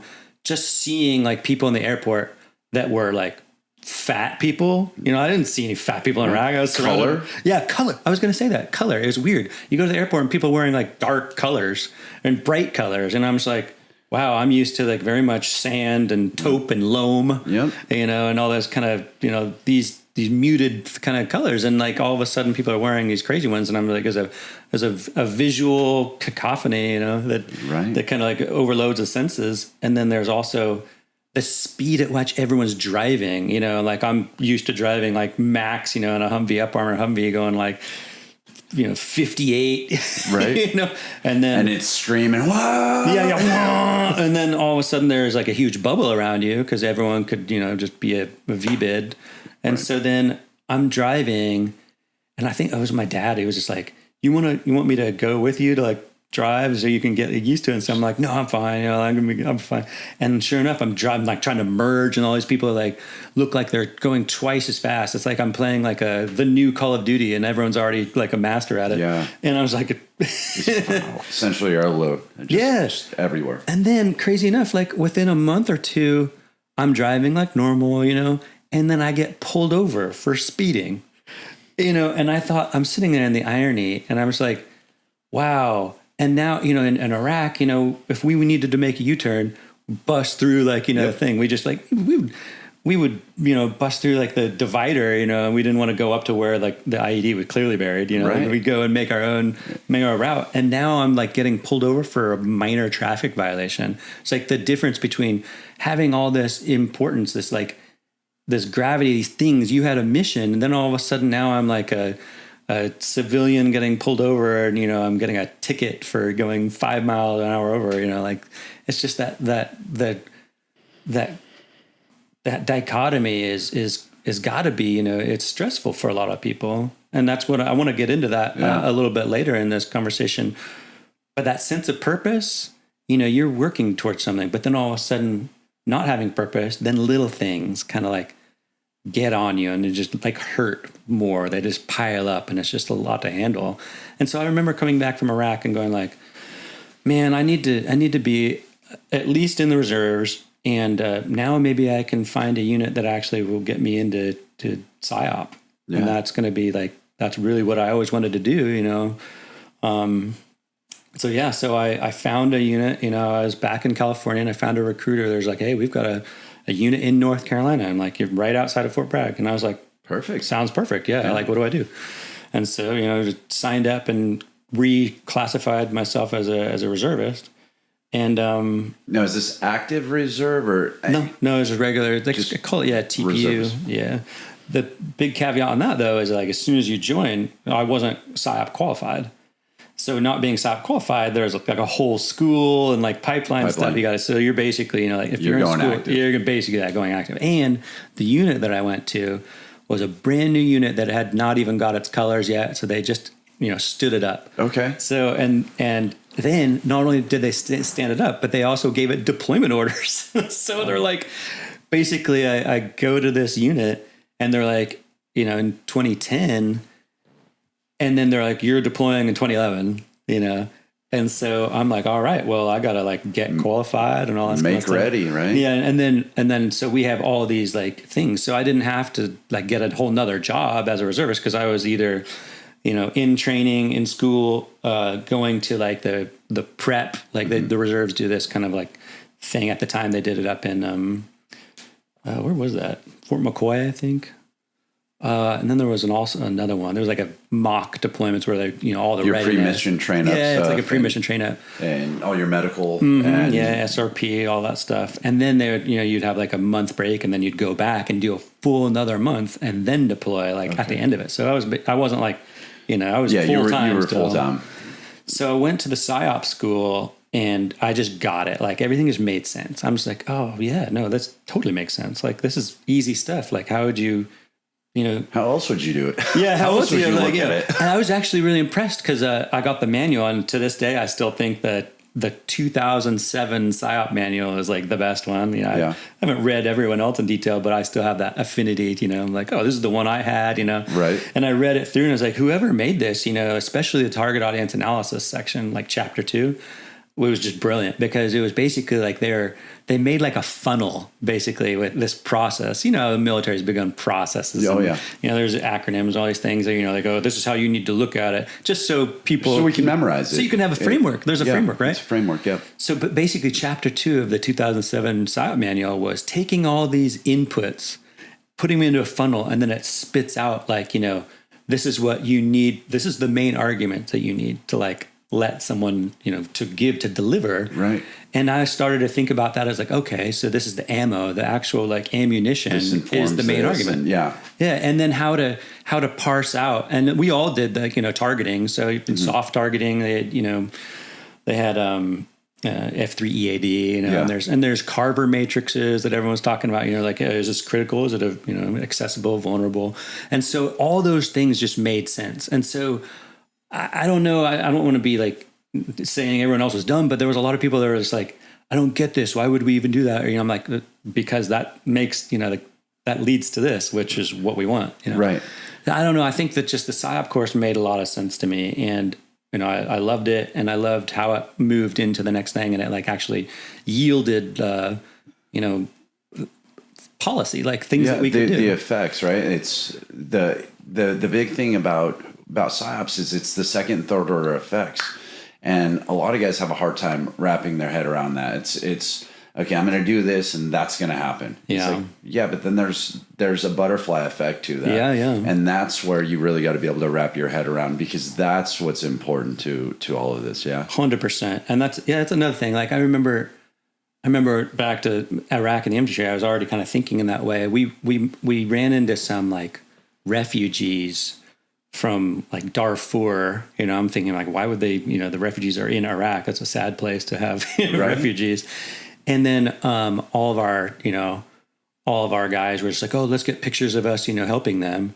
And I'm like, maybe, that could be used as media, like, oh, we've had a side, on this conflict, and this is not something that we're currently focused on. So I was already kind of thinking about those second and third order effects, right? And maybe, we do this and we run it by, our public affairs and figure out if this is the kind of image you want. So I was already conscious of second and third order effects at that time, but then, the school helped a lot. And then, but what I think that the magic part, and this is another thing I want to get back to, I want to tie back to this, PSYOP. And they've called it a million different things. Then it became MISO, Military Information Support Operations, and then it was PSYWAR. So, but I'll refer to it kind of interchangeably with all those. But PSYOP knows that there's not really that magic bullet. Sometimes there's a magic bullet. Sometimes you can just tell someone, they're like, oh, that's all I need, and then they do that behavior. But PSYOP is all about changing a behavior. The assumption is they're currently not doing the behavior that you want, and you want them to do it. And so sometimes, they don't even know that's an option, or sometimes they're against it. They're, they have an external and internal condition that prevents them from taking those steps. So PSYOP is always about eliciting a behavior change that corresponds with the best objective that the Americans are looking for. Right. So we look at all the different op org, plan org, campaign plans and all those things, and you distill down to it, like at the micro level. The supporting PSYOP objective that is going to help the rest of this all the way up to the national security strategy is going to be, such and such. And so how do we get the population that we need from this to that? Right. And it's never just you give them one, argument and then all of a sudden it changes. You start with like understanding them, the culture, figuring out what their conditions are, why they're currently not doing it. Right. And then you go through that kind of target audience analysis and you figure out and you pretest and you like, maybe that didn't work. You try some things but it's a process. And I really want to get back to the new PSYOP manual. They're really working on this behavioral change model. It's very similar to like marketing, right? So you have to expose people to different stuff. Sure. The hope is they're already doing this and we're just going to rebrand them to this. They're already somewhat doing it. Now we're just exposing them to this and they'll like that more. Right. So the first step, just awareness, and then kind of follows along with understanding and intention or sentiment and intent and then preference and then behavior. And so along that path, it's kind of like you can say different things to get them to move from one to the other. Sure. And so that's a real interesting thing. I want to get back to that towards the end of our conversation, if possible, because there's a massive analogy, I think, right now to the suicide crisis that I want to talk to you about that specific and how our team is really looking at and what we bring to the table. That is informed though by this whole PSYOP training that I did in 2010. But yeah, so by 2010, I'm qualified, ready to go, and then we get our team all up and ready, and then we deploy in 2011. I got to spend New Year's into 2012 in Kyrgyzstan. Haven't flown in yet, just like hanging out at Mana base? Is that in Kyrgyzstan outside of Bishkek? Is that where it is? I've never been there. I'm not sure. I don't remember. That was a long time ago, and we didn't really get to explore anyway. So then we flew into Afghanistan, and I think if I was going to mark period, how people mark periods of time in their lives where like there's before this, there's after this, birth of a child, or I met this person, or I graduated here, I joined the army, or I got my qualification, all this kind of stuff. There's chapters, like there's natural chapters in people's lives, and I will tell you there is a me before Afghanistan, and then there was a me after Afghanistan, and I think that was like probably until I get to look back and delineate other chapters, that was a very significant one for me. So your deployment prior with the 82nd was Iraq. sounds like it was a great deployment overall. You make that career change, and now you do your second deployment to Afghanistan. Yeah. So what was different about this deployment? Wow. I mean, before I try to say it, there's, veterans always talk about this is, in absolutes. They're always like, oh, Afghanistan is more dangerous than, it's everyone has their own combat story. Subjective, right? Yeah, very. So like, in my infantry company, one guy got killed and it's horrible, but the rest of us didn't die. So it's like, for him, it was the most dangerous place he's ever been. Absolutely. And then in Afghanistan, like most of my team ended up, getting injured, but they didn't get killed. So it's like, how do you even quantify combat stories and, dangerous versus not? Right. I felt though, personally in Iraq, I was able to go out and I had a lot of purpose. I was young. I felt invincible. I had a lot of 80-second Kool-Aid that was pumping through my veins, and I was all American, and I felt mostly safe, and I didn't have too many experiences that were like, horribly graphic. I mean, there was a couple, like, there was a VBID, there was parts of people and we had to help pick up and identify and all this kind of stuff. So there was that stuff, but emotionally and I think just in terms of mental development, I was fine. It was okay. I can deal with this. And I knew I was coming home and like, it was an experience and I was like, all right. But Afghanistan was so much more, it just felt dangerous. Like everything I did was just way more dangerous. Everything, the mountains were closer in, we've gotten shootouts that we didn't just immediately win. Yeah. In the desert, we were worried about IEDs and hot spots, and we had trucks, and every once in a while there'd be a truck that blew up and stuff, and there was a couple pot shots. But like if there was going to be a shootout, we'd win because we could see, really far coming. Yeah. And I wasn't in cities like a lot of the other guys were, so my Iraq was different. So I was mostly moving through cities and getting out into the freeways, and so I think it was a lot different. I did spend some time in Nasiriyah and we got some pop shots there and a little bit of IDF. But then Afghanistan was very much close in. It was like there was everything felt like you were right in the middle of it. And, I was there, I was in pretty violent area. I had a friend end up getting the Medal of Honor while I was there. Oh, wow. Florent Groberg, I was playing like ping pong with him like the night before, and he was again like talking about how like he was jealous of the ops that I was going on because they were all interactive, and he was a PSD guy who ended up he has his story that's been told lots. So it was a very kinetic area, and we were getting shot on our own bases. We had like the green on blue, all those kind of problems. Right.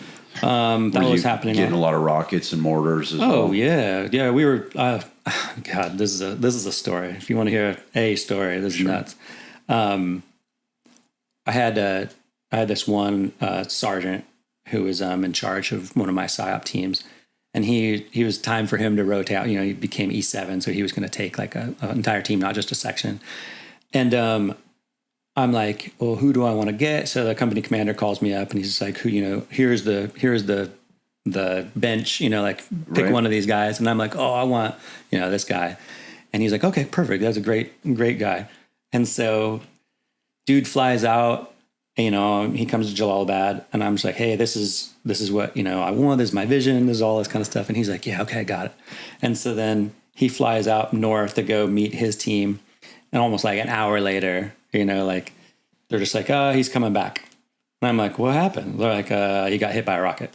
And so basically like I picked a guy in one day, sent him out, and then he gets like injured immediately. And he's waking up in the cache in the hospital in Jalalabad. And he's like got a big thing on his jaw, and he's got like, can't talk. And I'm like, hey buddy, do you know where you are? He's like, oh, Jalalabad. I'm like, yeah. What was the last thing you remember?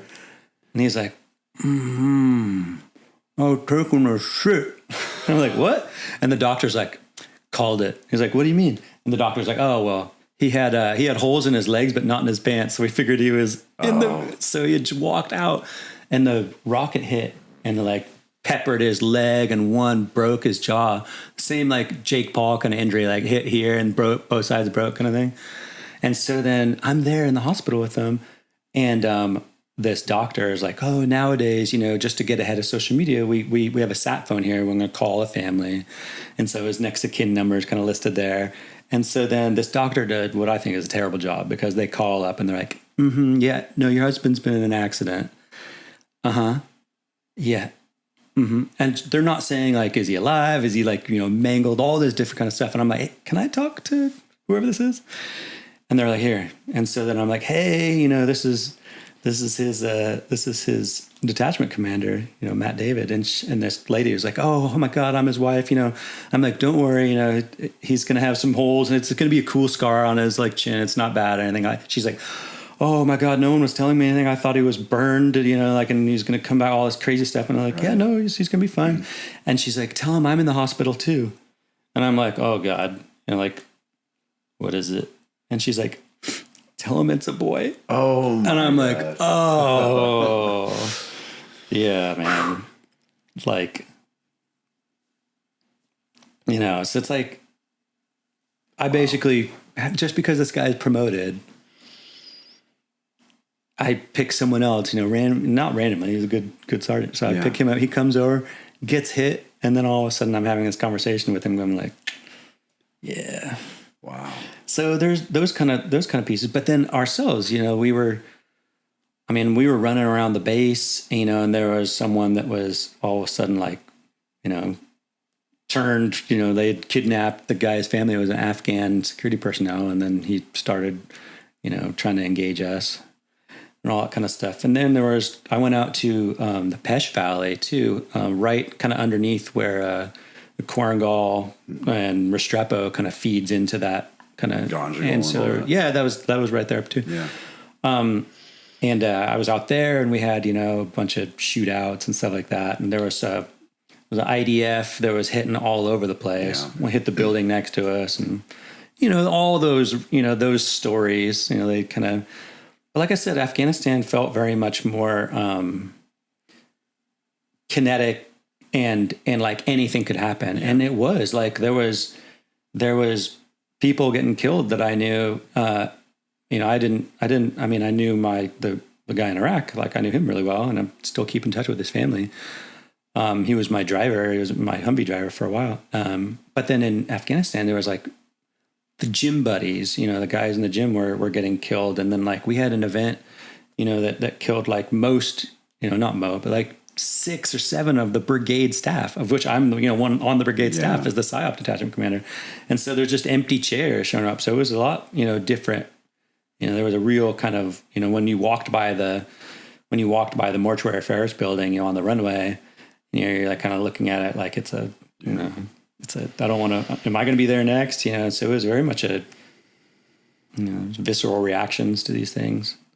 Yeah. Every day could be your last, and it's even on the becoming base. a real thing when you're in the 82nd and you're with those guys. It's almost like you almost feel invincible with them, and it's a different mindset. Yeah, but when you I'm not going to say professionalize and go to special operations, you have a much broader understanding of what's I guess the potentiality of things going catastrophically bad.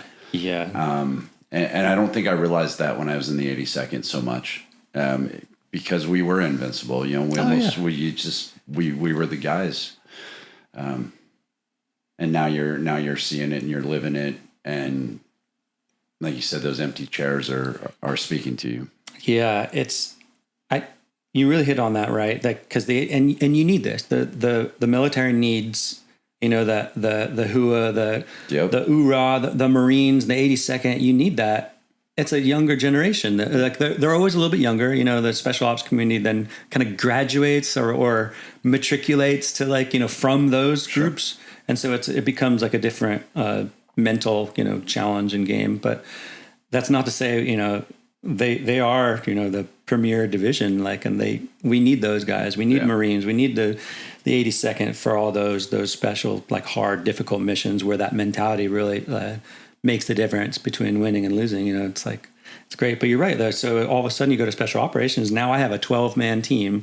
You know, I'm the captain in charge of a 12-man PSYOP team. And we're not just sitting in one area.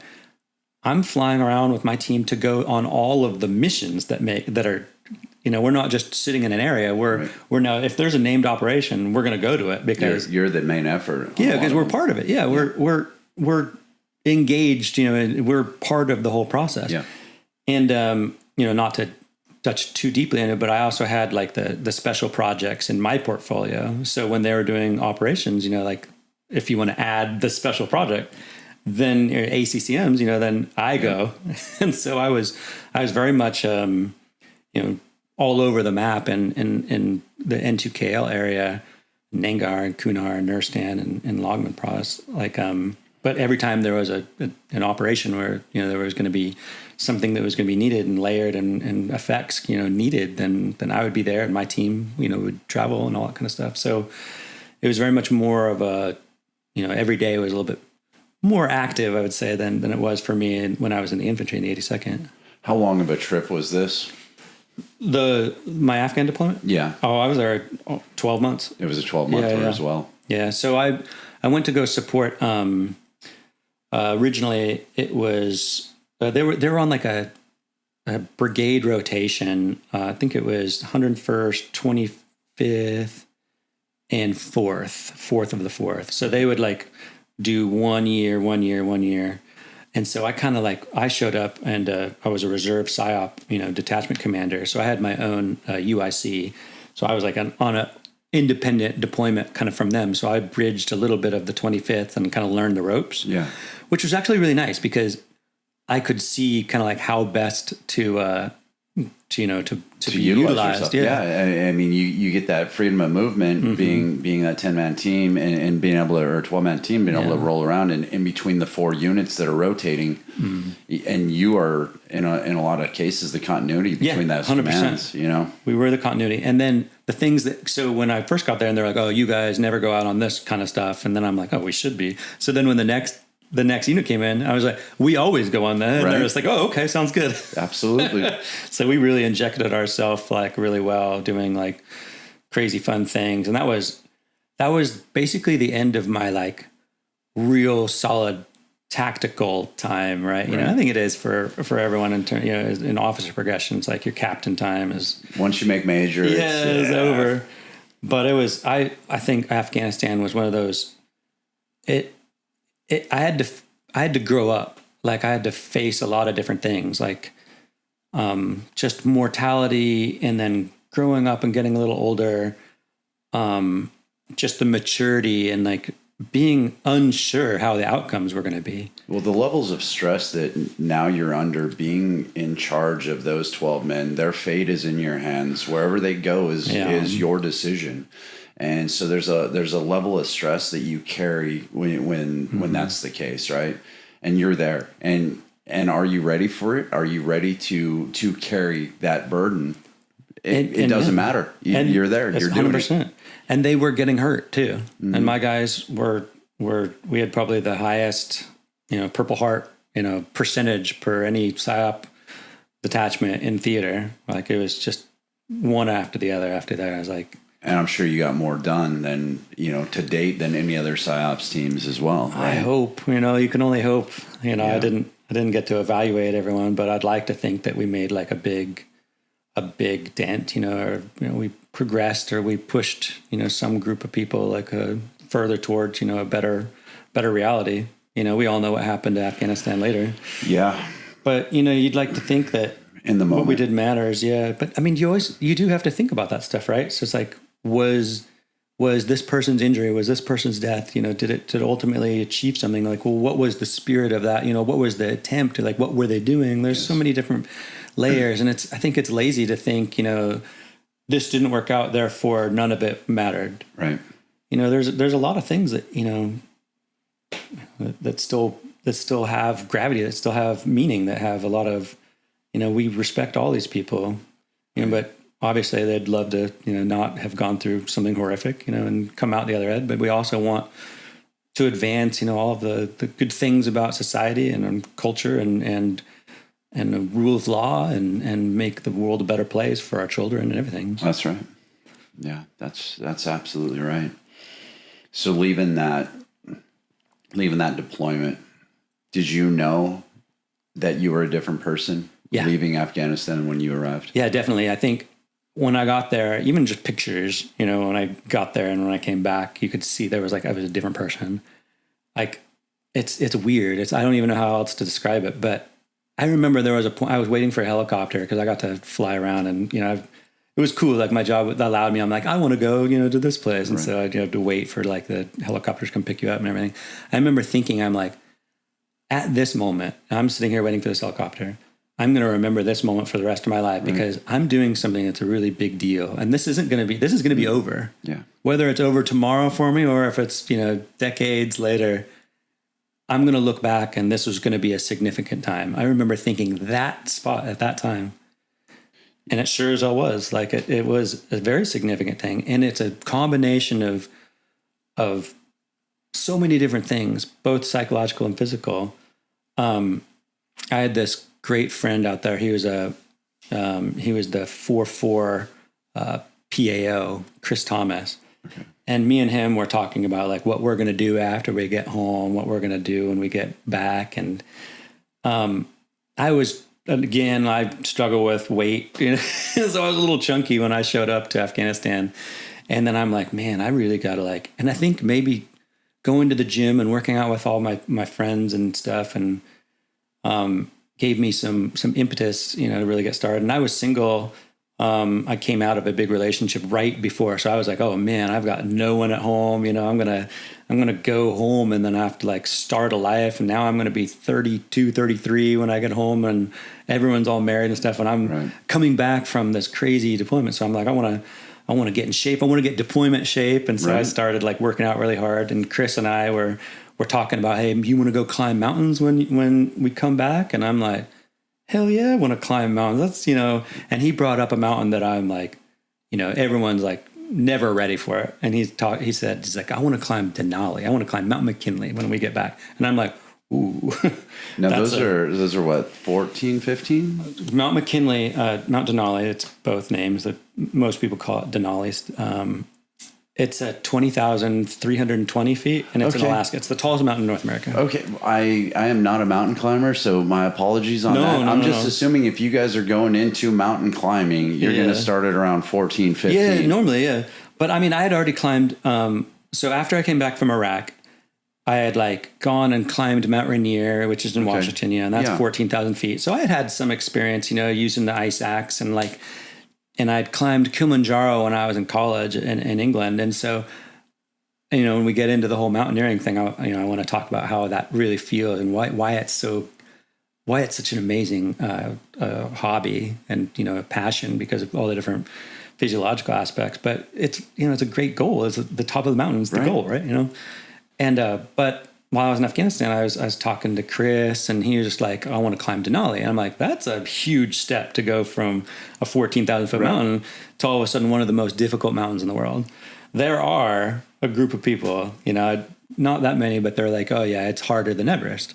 And, most people still say that Everest is harder because more people die of exhaustion, all this different stuff. But Denali, you have to carry your own stuff and you're always you could be days and days away from any types of rescue.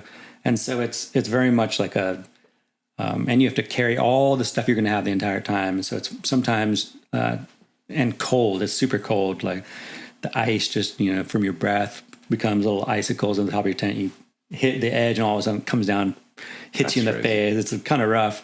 So while I was in Afghanistan, I started thinking about what life is going to be like after. What am I going to do? What kind of goals am I going to have? And so I did. I started thinking more and more about mountaineering. And so when I came back from Afghanistan, I was in amazing shape. And so Chris and I actually went and we flew up to Alaska, and we summited Mount McKinley in Denali, and we took the 4th Infantry flag. And so there's a picture of us holding that 4th Infantry flag on the summit of the North America. And so at that point, I'm thinking, man, now I've got like 2 of the 7 summits. I've got 2 now because I'd already climbed Kilimanjaro. That's kind of a big hike, It takes a lot, but nothing, no ice that you have to like use crampons or ice axes with. But now I'm like, I'm 2 into the 7 summits now. This is kind of like, Is this a trajectory that I want? What are the other ones like? And so, so I really started thinking, being in shape and having purpose and being physically healthy really kind of calmed my nerves. I think also Afghanistan was significant. So I started having problems sleeping, really, really big problems sleeping when I was in Afghanistan. They prescribed me, I don't know, I think it was Lunesta or something like that. Okay, and I was able to just completely defeat it. Like I just stayed up all the way through the night. I'm just like, well, that didn't work. And so they're like, well, you're going to have to go to combat stress to see if you can get, a higher level of whatever. And I'm like, all right, I'll go talk to some guy. So I talked to this psychologist there. I think he's a psychiatrist. And he's like, tell me about all this stuff. And I'm like, I'm not going to open up to you. I don't know you kind of attitude. But then eventually, dude was such a good guy. I'm like some Air Force, guy who was deployed to Jalalabad. And I was like, all right, well, okay, yeah, I am kind of thinking about like how mortality plays in. Like my friends are getting killed, and I'm scared when I jog past the mortuary fairs. And when I go home, I don't know what I'm going to do because like I've been basically in the military all the way up to this point. When I get home, I'm going to have like to find a real job. I'm like now the structure is just going to be all over the place. I'm not going to have this. I'm not going to have my team when I get home. I'm just going to be a regular reservist. There in Afghanistan. Yeah. I had purpose. I had I was important. I had, and then I was going to go home. I was scared about going home. I didn't want to go home. In fact, I didn't even want to go home on leave. Like, they give you like the 15 or 18 days. The R&R. Yeah, the R&R. And I was just like, yeah, I don't want to go home because it like just. You like the routine? Well, I want to take advantage of, I think that going home, I would have been like mentally just kind of, it would have pulled me out of where I needed to be. So I'm like, I want to go somewhere new, but I also want to go somewhere that's not, doesn't have dirty water and I'm going to get cholera or Hep A or something. So I was like, I've never been to Australia. Okay. So I took my leave in Australia. So my best friend flew out from Washington State and I flew from Afghanistan the other direction. We met in the middle. I'm like, yeah, between us, we went all the way around the world.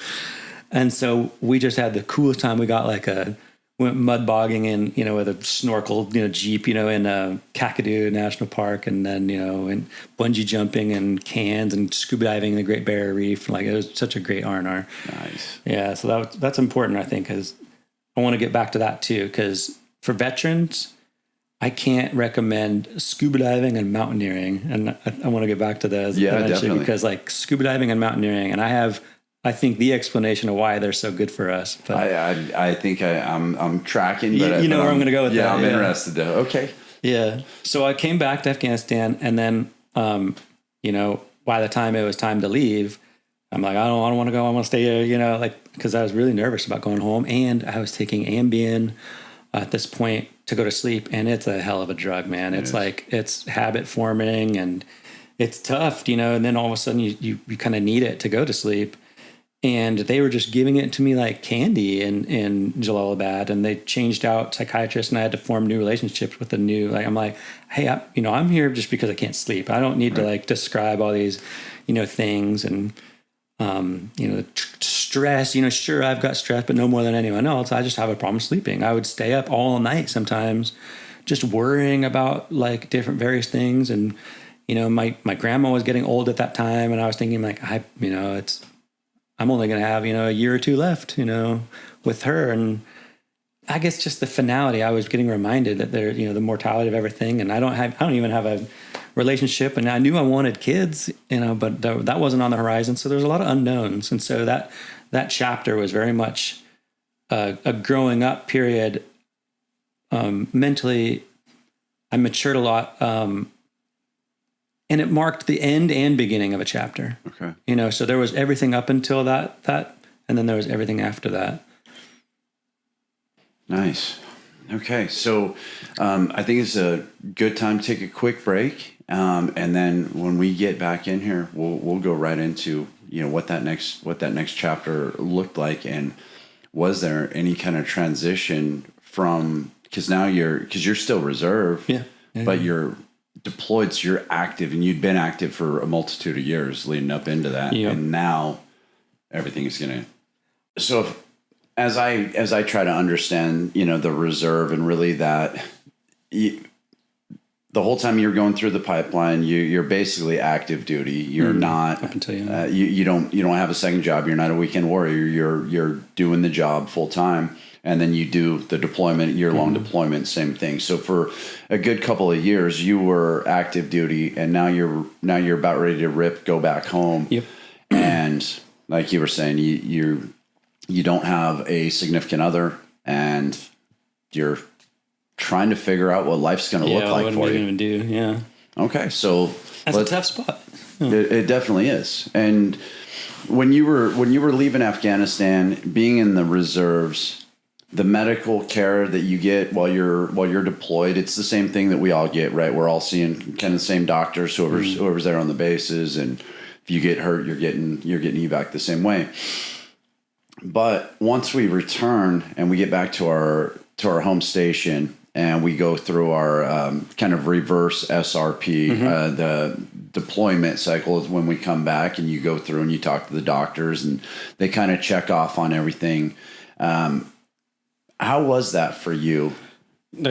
Another perfectly timed question, because I think that was the first real shock to my system. It was definitely a shock to the system, because I was taking Ambien, and then the one Ambien stopped, doing it.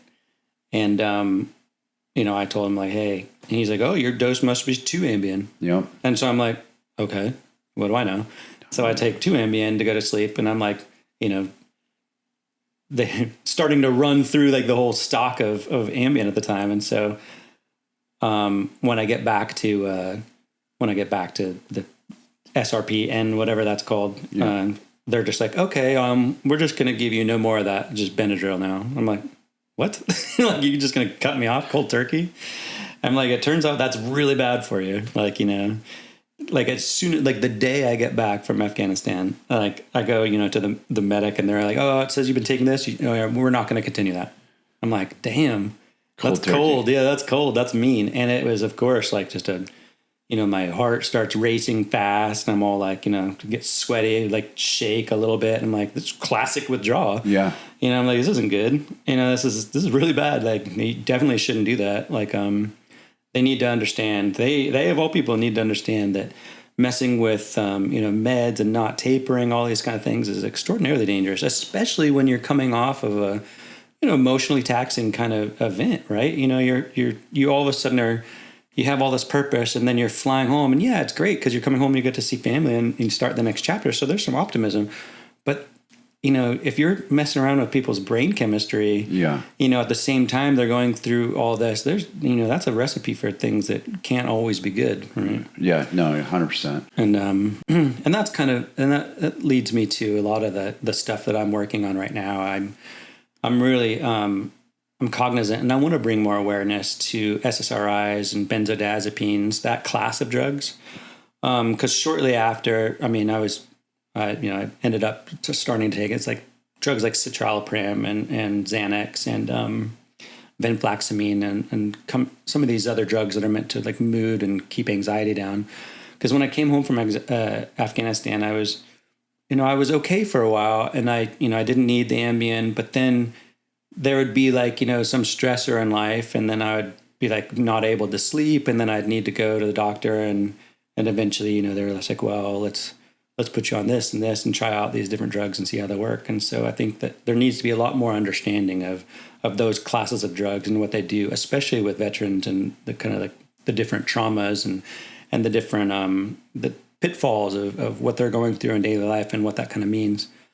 Were you self-medicating at all and trying to figure out your own cocktail with, some of the over-counter stuff? No, I've always been very much, because I knew I always wanted to keep my TS clearance, right. and so I never played around with any, self-medication stuff, I always made sure that it was doctor controlled. But I mean, that doesn't mean it was any safer, because not all doctors are. And so I was kind of alluding, and I asked that because when you were deployed, it sounded like meds were being thrown out really easily, willy-nilly, right? And then again, your post-deployment care of, hey, no, you're not doing that anymore. You're cut off. It doesn't seem like there's any science behind how this is being given to you. So it wouldn't, I don't think it would be a stretch of why somebody would try to figure out their own concoction, because you're just practicing medicine on me. Well, it doesn't seem like you know a whole lot more than I do at this point. Yeah, that 100%. And I understand how, people get to those points, like, for sure. And unfortunately, a lot of people, the one drug that they all know that they can use and they know approximately where they are with things, whether or not they do or not, is alcohol. Yeah. And everyone's just like, oh, it's not even frowned upon. So, it's almost encouraged. And so a lot of guys will go to self-medicating with alcohol because, again, it's legal. And again, and there's a culture. There's a culture of it. Yeah. Even when we're even conditioned right now to think like, hey, I've got a buddy that's in need. Like, why don't we go get a beer? Yeah, let's grab a beer. Yeah, and that might not be the thing that they need at all. Right. That's could be the poison. Right. What an oxymoron. Let's go grab a drink, talk about your problems, bro. Yeah, and then and it just cascades from that point. But I did have a period of my life, though, it was really, really good. I had some great stuff happen, like in terms of finding a job, and so I moved into defense contracting, and it was like some of the most amazing years I've ever had. It was fun. It was cool. Like, I had a great assignment. So I moved to Tampa after Afghanistan and started working for CENTCOM at their web ops center. And it was a great mission, but I didn't speak like combatant command at all. Right. I would just come from, like the tactical. And so I'm thinking, how best to drive down route, whatever. And now all of a sudden they're talking about GCC level things and combat command, I'm like, effects. And I'm like, oh, how do we do this? And so it was a sharp learning curve. And I remember like thinking, like, I've been in this situation before where I didn't understand anything. And then all of a sudden there's like a day where then all of a sudden you understand it like a teeny bit. Right. And then there's a day where like, I seem to be talking regularly. And then all of a sudden you're like, now people are coming to me with questions. Right. So that kind of happened at CENTCOM, and there was I was working for Colsa Corporation. How did you get linked up with that job? It was like literally just a USA Jobs. Yeah, like internet search. Like I'm just like, oh, are these? I did some interviews, and there seemed to be like there was a wall. Like you couldn't like get into like the contractor group without knowing someone. It was a good old boy. Yeah, there was a good old boy network, and so I was very much like, how do I break this? I've got a top secret clearance. I've got like this experience, and they're just like, oh, but do you have any command experience? I'm like, no. So someone really had to take a chance on me, and so this CENTCOM team that was standing up, when I interviewed with them, I was just like, well, I just came back from Afghanistan, and I got to do every single step of the process, because a lot of times when, especially active duty PSYOPers, they go for limited deployments. They're very kind of quick. They come rotate in and out, and they're supporting, whatever teams that are also deployed in short periods of time. But I got to really kind of go through all the different steps. So I got to like run product and conceptualize new things, and then, see the results of it all within like kind of the time. And so I was really well, versed with the actual process. And so being able to describe and like, well, the best thing about my last deployment is I got to see the whole entire process and actually make refinements. And then there's this lady, wonderful person, Janelle Ward. She was just like, that sounds exactly what we need. Because at the time, their team of PSYOPers was Air Force, and they're very much top level types, right? And then as they should be, yeah. And then they needed like that more tactical kind of person that knew like how to move like throughout all the processes. And they're just like, yeah, we want him. And so then as soon as I got in, I was able to, make these connections and discussions and be able to like talk to all these people. And they're like, yeah, no, that's a good idea. And then you're like, wow, okay, that is really like you have to know someone. They're not going to just take a risk on you. So I got in that way. And, to this day, I love that team. That with my first team of 5, PSYOP planners at the GCC. It was great time. I still keep in touch with all of them. We text each other and everything. Each one of them went on to do great things, just like my 82nd platoon. All those officers are all doing really amazing things. Now, what capacity are you working under? Are you an active duty officer, or you're a contractor? You're a contractor. Yeah, okay. military contractor. But I was also a reservist. Right. At SOCOM. I was going to say, because if you're living out there, then And so I was a reservist at Special Operations Command, in their PSYOP, in their Information Operations Directorate. So I was at the J39 in the MISO section, PSYOP section. And also working as a contractor, but at CENTCOM. Yeah. So there's, it wasn't the exact same job, right? Yeah. So it wasn't like a conflict or anything. But you had, but it did give you a lot of awareness again, and because you're understanding what is happening at the SOCOM level and what programs are running, what the commander's intent at SOCOM, and then being over in CENTCOM, how this can affect that, right? Yeah, definitely. And how they can have those layered effects. So it's, again, a great broadening thing, right? Because you're able to see things in a different light than most people would be able to. Yeah, it was really cool too, because when I got there was very much of this is how we do it. It was almost like that first unit, that I started supporting with the 25th, and then I'm like, well, we could do this better. And there was a little bit of pushback with, like, oh, that's not how we do it kind of stuff. And, I remember just going home, just being like all frustrated. I'm like, man, why don't they just do this? This would be so cool. Like if we just made this a process, we could really get to like the nitty gritty of this PSYOP. Like there's vulnerable target audiences that we're missing right now, this kind of stuff. And so then eventually, there was some friction there. And then there was one guy that was in charge. He was the program director, and he was an 18 series guy that, gotten out and everything. And he was like, I see like there's something in him. I think he could develop like a program that would be really good. And so this guy, Rich, he trusted me with building my own program, but not for CENTCOM, but for UCOM. And so I switched over and created a program and was given, like the budget to start, and eventually grew that program to be, multi-million-dollar and almost 50 employees, and dealing with a lot of really, really cool stuff. And that was, I think, to date, like the most fulfilling job, even though I was a contractor, because I was still a reservist, and everyone kind of, they kind of treated me like I was, very much part of the military still. There would be meetings sometimes where I'd be like, they're like, it's just military and Matt.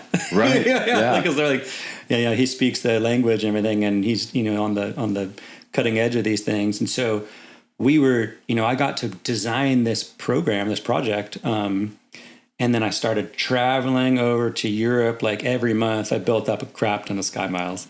Started getting I was going to Europe like every month, Wow. And so I ended up with hundreds of thousands of sky miles and started flying in the better classes. Right. But I really I started going to embassies like you were talking about. And I started, that tactical part was almost gone. I started, wearing nice suits and stuff, and then interacting with, the actual ambassadors and all the different sections of the country teams, what I'm talking about, all the different subsections. You can fall into the pole mill and all these different, and you speak their language. That was a skill that I brought. When I was, active duty, everyone's like, you're the most civilian sounding of us. Yep. Which was funny because, the California kid, and it's still like the St. Andrews, if, I don't speak Latin, but yeah. Right. So all these kind of parallels, but they're like, but then all of a sudden I started to be the most military fluent, but then State Department fluent, and then interagency fluent. Right. I know how they're talking. And then I started pitching, our expanded projects and all that kind of stuff. And it became real sales, right?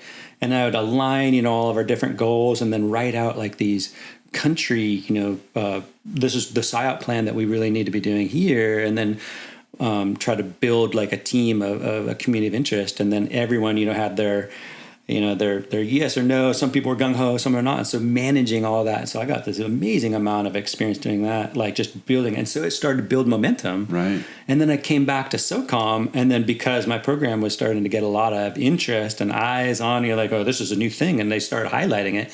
So then the SOCOM commander starts coming down and talking to me about it, one-on-one. Right. And I'm like, okay, the program I'm doing over there at Central. I'm like a major in the reserves. Right. And then like the SOCOM commander is like, what do you think, Matt? And like all these people. This is a weird conversation. This is a weird sir. conversation. Yeah, exactly. But then it gets even wilder. So then he's just like, wow, what you said really resonates. I want to see if we can maybe change the policy. And I'm like, before as a reserve, PSYOP detachment commander, I'm not looking at like the congressional or the policy, the OSD policy level. And now all of a sudden, like I'm in it. Yeah. And so then I met, like they would come bring people out to like SOCOM, and they'd be like, all right, well, we need you to talk to the Undersecretary of Defense for Policy. We need you to talk to, the ambassador to this. No, show them what you're doing over here. And so the Joint Chiefs are coming out, meet these guys. And so we ended up like, make these country teams understand, so these country teams can talk. Because you're bridging gaps between country teams in a lot of those cases too. Yeah, 100%. Yeah, I'd go out and do like conferences with regions, so and then regional bureaus, and then all this kind of stuff. And they were like, "Oh, how are you doing it? And like, what can you do? And here's best practices." I started to, figure out all the little tricks of even just the embassies, and just speaking to them, like, oh, that guy, look at his shoes. Like that guy doesn't have shoes that look like he's walked, so he probably doesn't know anyone. Like he's at this point in his career trying to make it look like he's he belongs there, so he doesn't. He failed on that tie. I can tell you right now, he should.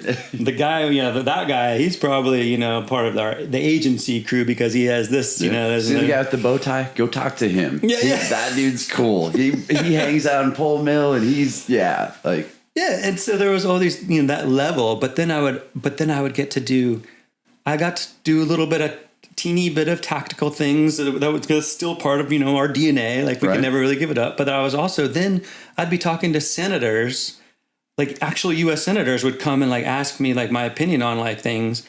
And then I'd be like, this is what I think about it. And I talked to them for like an hour. I talked to, congressional committee members, for an hour or so. And then like the, DepSecDef. And so the list of like people that were like now starting to check out this program was insane.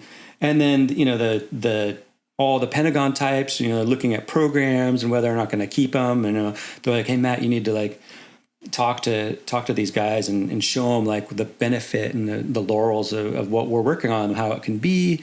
And I remember one time there was like this policy that, it was kind of in our way and PSYOP and everything.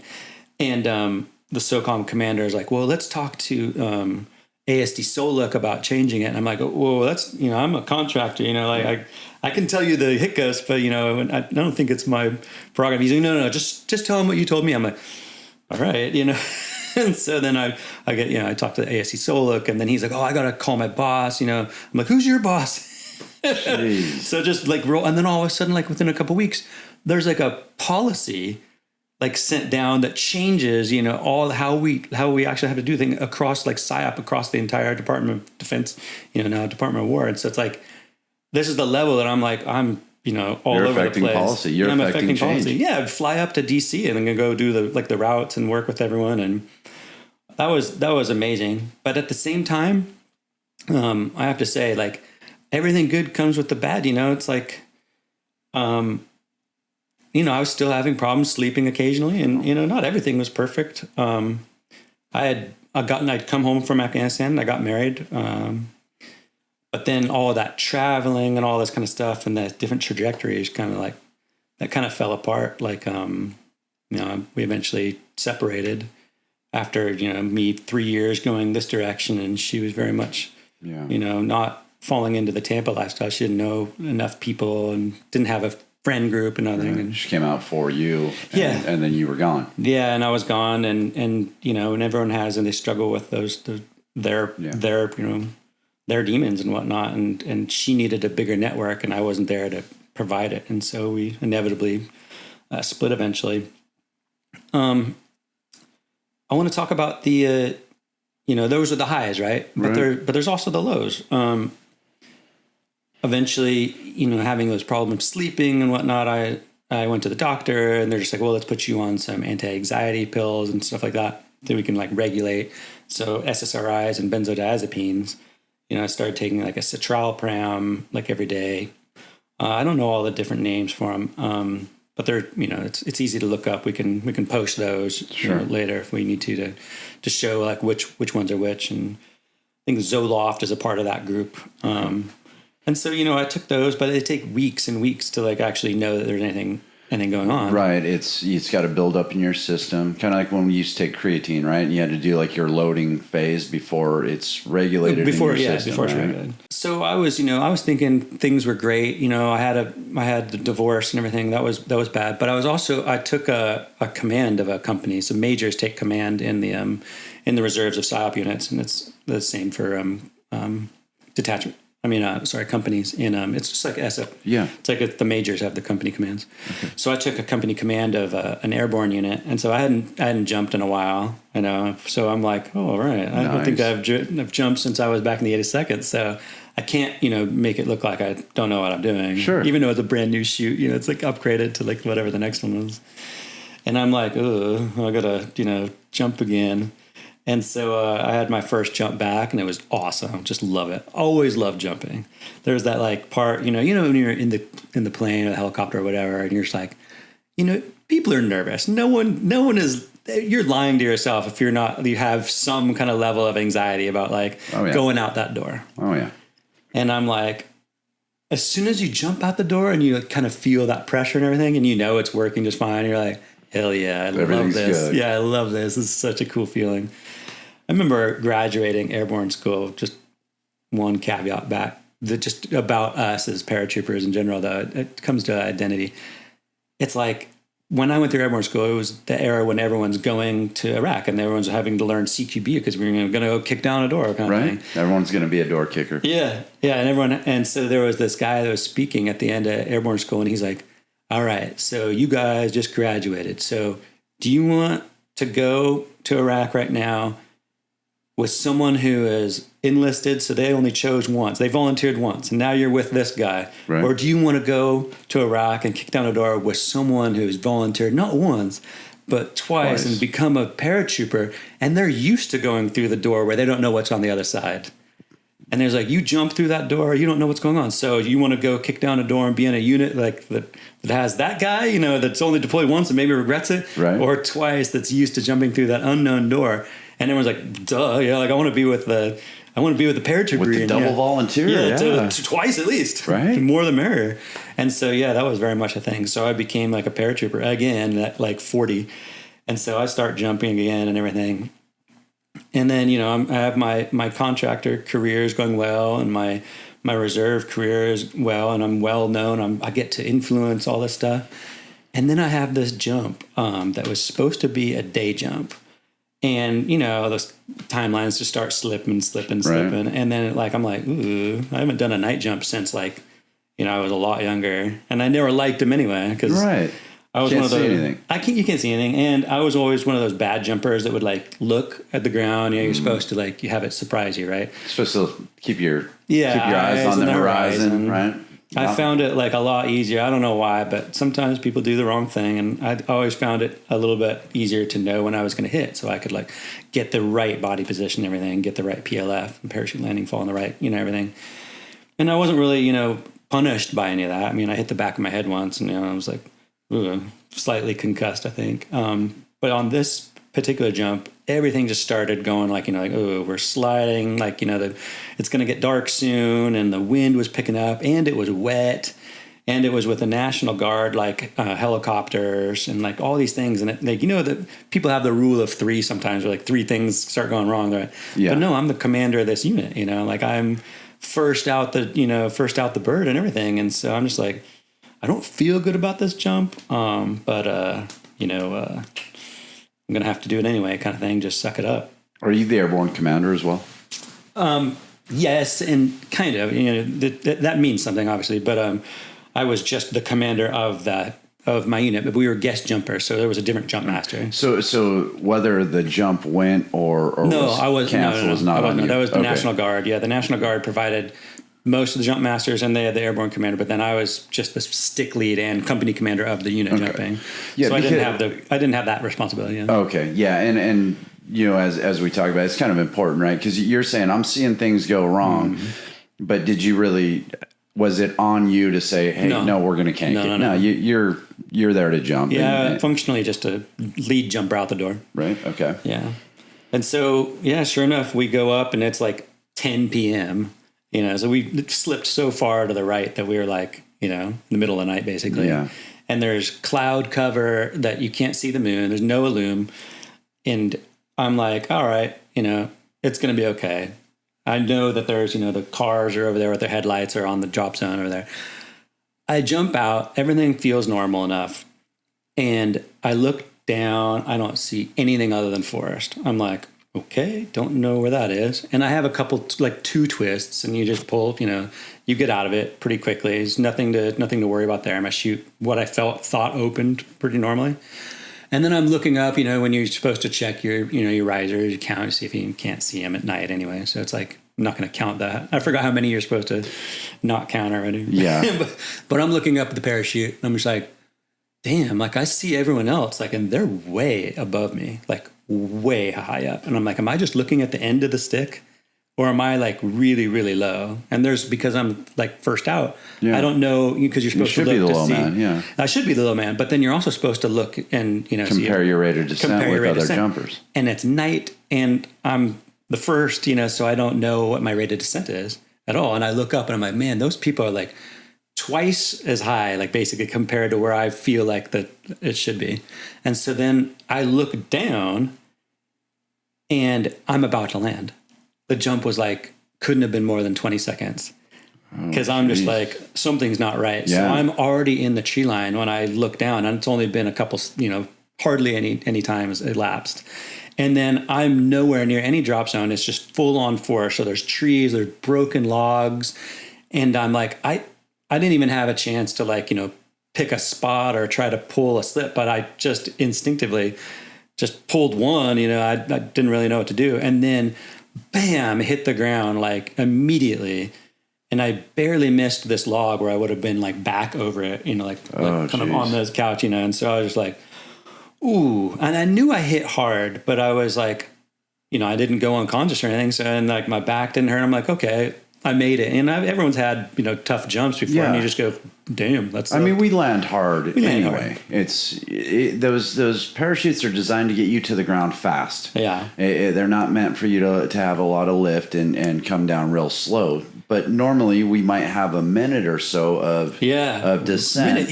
Right. You know, I'm used to that. Minute and a half. Yeah. Right. I'm used to like being able to just drift and like try to figure out like, you know, where you are. Right. I didn't have any of that. I didn't have any time to like figure out where I was. There was zero time. And so I'm lying there and I'm like, well, I'm alive, you know, it's good. And I'm like, damn, that hurt though. And so I try to take my right foot and like kind of use my heel to kind of dig in so I can get up. And my right foot's just like not working. And I'm like, all right, that's not good. And then, you know, I just feel like there's a huge amount of numbness down there. And then like I use just my elbows, kind of like muscle up. And then I see my left leg is pointing the wrong way. And like I can see the bottom of my boot. And I was like, oh man, this is really bad. And I'm like, I've never broken a bone in my life, but I'm like, I know for a fact that this is broken. I was like, now I know. And so then, you know, both legs weren't working. And so I was like, damn. And my left one was obviously, you know, pointed the wrong way. And so I'm like, well, this is really bad because I don't even know where I am. So I'm just like in the forest and it's like drizzling rain and like, you know, I don't hear anything. And I'm just like, medic. You know, and I got like the red chem light, you know, that we had in our pockets. Like, if there's any problems, break the red glow stick, you know. And I'm like, oh, that's the green one. All right, that's this one, you know. And I throw it up, and then it just comes like right down next to me, like in like a, like, you know, undulating. Oh, right, down in a hole. Yeah, in a hole. I'm just like, well, that doesn't work. So I got to like yell. And so I don't know how long it took. It probably wasn't that long because, you know, they're like, oh, we're looking for, you know, 8 of you guys, and we only found, you know, 6. But apparently a whole bunch of people were dropped off course, and there was like half the stick was injured. We had like concussions, spinal injury, my legs, like something big happened, and we, like, so many of us had to go to the hospital. And so I was like, well, that certainly wasn't a great jump. And they, for like a year and a half, they were still investigating everything, trying to like find blame, you know, and all this kind of stuff. And I'm like, psh, it doesn't change anything. No. You know, like, what does it matter? But yeah, so for the next, you know, I ended up, so they thought they did x-rays and everything, and they thought that, like, just with my range of motion, I may have cracked my right, like, ankle bone, but the left one was definitely broken in like lots of places. So they're like, yeah, it's either a class 4 sprain or like a hairline fracture in your right. And then, you know, it's completely shattered left leg kind of thing. And lower leg or? Yeah, lower. And so like my fibia was like pointing like knives, kind of like, you know, in different directions. The, I forgot what that's called. The bone down on the bottom just completely broke off. And then there was little pieces that they eventually they did surgery and they pulled them out and just threw them away. And I was like, wait, why'd you throw away my ankle? I could have made like an ankle bracelet out of that. Right. Just have it on the outside. Oh, wow. But I thought immediately after this injury, I'm like, I'm going to recover just fine. I'm going to recover and I'm going to be like, you know, better than ever. All right. But recovery is not as easy as some people make it out to be. You know, Fred Warner from the 49ers had a similar injury, not maybe the whatever mile per hour into the ground with shatter, but he broke his tib fib, and then he's basically ready to play after like 6 months. And I was like, you know, I wasn't in shape to even walk for almost a year. Oh, geez. Like it was horrific. And I was in a wheelchair for a long time, and I just put on weight, like a lot of weight. And I'm sitting there just feeling bad about myself. And then my work was, you know, like, they're like, oh, things are going on without you, you know, like, hey, you know, like you're getting paid now Army leave to just sit at home and do nothing and like eat. And then, you know, obviously I'm drinking, you know, like some beers and everything, I got painkillers, you know, that I didn't mix, but, you know, they didn't work that well because I was heavy enough. So that like the dosages don't work very long. Yeah. And so all this kind of, you know, put on like beer and wine weight, and you know, and the only thing that I had going were triceps because of that wheelchair. From willing. So I'm like, well, these are at least good, right? You got the tricep going. Yeah. Yeah. And so then I started thinking, I was like, this is just like that chapter, you know. So now I've got like this divorce going on that you know I'd gone through, and then I had I had a issue at work, you know, where I didn't always see exactly eye to eye with my manager. And so I parted ways with this job that had meant so much to me, you know, for a long time. And it was the end. Like I'd already accomplished everything I needed to, and I was ready for the very next step. I was ready to go into program level and pitches, and because everyone was starting to court, you know, me for that for that level. And so I was like, you know, going to go up the corporate, and I was going to start doing some you know high level, you know, no more client side stuff. I was going to start working at you know, pitching GSA FidSim stuff and be like primary kind of stuff. So I was excited about that. But then this injury happened. So I all of a sudden didn't have that program that was making me happy. Right. That one project with UCOM. I had broken legs. I was getting fat, drinking alcohol, you know, out of work. All these things started piling on top at the same time. And so I'm sitting there like just, I feel terrible about myself. You know, like this is not the trajectory. Your self-worth. Yeah, the self-worth was really low. And I remember thinking like, this is the next chapter. You know, Afghanistan was the last one. And I got out of that by doing something that was worthwhile and excelling. Yeah, I had purpose again. And I got strong.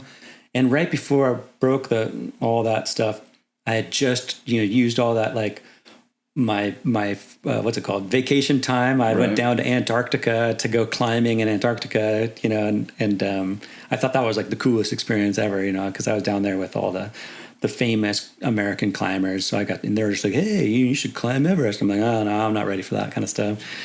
And but then, you know, then I had the accident, and then just all those things, you know, started piling, and then I had the doctors put me on some antidepressants, and you know, and I had anti-anxiety stuff, but you know, every day it was a new day. You know, there's these there's these like crevasses, like when you're walking on a glacier, there's these pitfalls you can fall into and you got to come out of them. Right. And it's very much like the ladder that goes down, like where people are like going down into a cross, needs to be those safety net to like hold you back up. You need to be able to like have strong rungs, whether it be support networks, whether it's purpose or something that you can climb your way back out when these things happen to you. Right. So when you fall into these crevasses in life, you have to have that network of people throwing you ropes. In mountaineering, they call it short roping when you really need to give extra care to somebody. Like this guy is exhausted, so they attach themselves like short ropes. So like, when people come across these glaciers and then they find these crevasses in life, like I did, they need to have those support networks. They need to have a methodology. They need to have purpose again, so that they can climb out of those rungs that also go down, but they also go up. Yeah, that framework, right? That we implement in a lot of our trainings, it helps you avoid a lot of those pitfalls, right? And we frame that out, but then we lose that and so trying to find that again. Yeah. I think they say veterans have they're twice as likely to have like the suicide problems. That's twice as likely for veteran to commit suicide than non-veterans. And I have an idea why that is. And I think it's what we've been talking about like for a while, is that sense of purpose. Mm-hmm. And some people are like, oh, well, it's because of the things they saw. And I don't think so. EMTs, they see things, people see things. Yeah. People don't, it's not that. I think veterans are more likely, to the tune of 2 times more. It's because they're already a self-selective group that put themselves in the situation where they want to be part of something that means something. Right. So, you and me, we joined up to be, part of that team. And so when you have that sense of purpose, when things suck, you have like that, you're like, well, even though it sucks right now, I'm working towards something. Right. But when you're out and you're a veteran and you don't have like that big purpose that you're working towards, things that kind of suck, they hurt more. Yeah. They're heavier. They like pile up. You're like, if you're suffering for a purpose, it's not as bad. Right. But if you're suffering for something without, then it's dangerous. It's really dangerous. That's right. And then when you're part of the team, you're suffering together. Exactly. And you can look to your left and your right, and you can say, if he's still here, if she's still here, I'm still good too. Yeah. And you lose that. Yeah. And just like I said, when I came back from Afghanistan, you lose your team, you lose your purpose, there's all these, and veterans, when they get out, there's like, I'm no longer a part of a team. I'm no longer, and not only that, but you're getting older. Your body hurts a little bit more. Yeah. And all the things you thought about, like when you're a kid, you're like, I could be an astronaut. And now you're retired from the military and you're like, well, I'm probably not going to be an astronaut at this point. So the world kind of gets a little bit more narrow in terms of what your trajectory is. Right. And that's hard to internalize for a lot of people. And, it's wild to think though that, that purpose is something that is really helpful. But then as soon as you don't have it, there's those crevasses can be deep. Sure. They can be deeper and scary. And the rungs of that ladder that help you get out, like those ropes, who's there to short rope you? Who's there to provide that spot? That's right. And alcohol, and maybe you don't have your security clearance anymore. And then you're not responsible for something, or so you're not really thinking about it. You're like, hey, I can just drink all night, or I can do other types of drugs, it's a really bad kind of like downward spiral that's potential for a lot of these people. And I'm terrified to think that people are going through this and don't have a framework or something. And that really leads us to what I wanted to come here and talk about is finding new purpose. Yeah. And I want to talk about like how mountaineering has done that for me and how scuba diving has done that for me. And I want to, talk about those pieces, and maybe what I can do is help inspire someone to rethink or find, purpose. I'm not telling people to climb Everest. I'm saying like what is your Everest? What's yours? What's yours? Like maybe just talking about this can help, help identify people and give them that sense that they lost. And so that they can not climb down the rung, but like elevate. They can actually move towards getting out of that crevasse and getting out. I think a lot of times people are like, well, we just don't want them to go down. Well, you don't want them to just get back up to like where they were. Right. You want them to summit. You want them to continue. You want to give them something to climb for, not just something to climb out of. Right. They continue to grow through their whole career, and that shouldn't just be the end of their growth. Yeah. They should be able to transition out of the military and continue to grow. And whatever that gap looks like in there is really what we need to affect, right? That's what seems to be the broken part. I mean, we talk about accountability, right? With that clearance, there's a certain amount of accountability that has to be had, right? There's things that you just can't do, but all too often you hear the guys, and maybe they're joking, maybe they're not, but as they're transitioning out, it's like, hey, what's the first thing you're gonna do? Oh man, I'm gonna go smoke weed, get high, right? Yeah. And it's like, so you want to give up all that accountability that you've had throughout this time, and now you just want to throw it to the wind. Yeah. And that's the first thing we want to get. I don't want anybody to have to depend on me anymore, at least for a minute. Right? Like all of that stress that I've been holding, I've been carrying everybody on my shoulders. I want to just give all that up for a minute, right? Yeah. I've heard that a million times too. And the problem is sometimes you give it up for that minute and then you just keep giving it up, and then you don't want to take accountability for anything anymore. And it's almost easier to not have to account for things, because when you do start accounting for it, you start realizing I got some problems.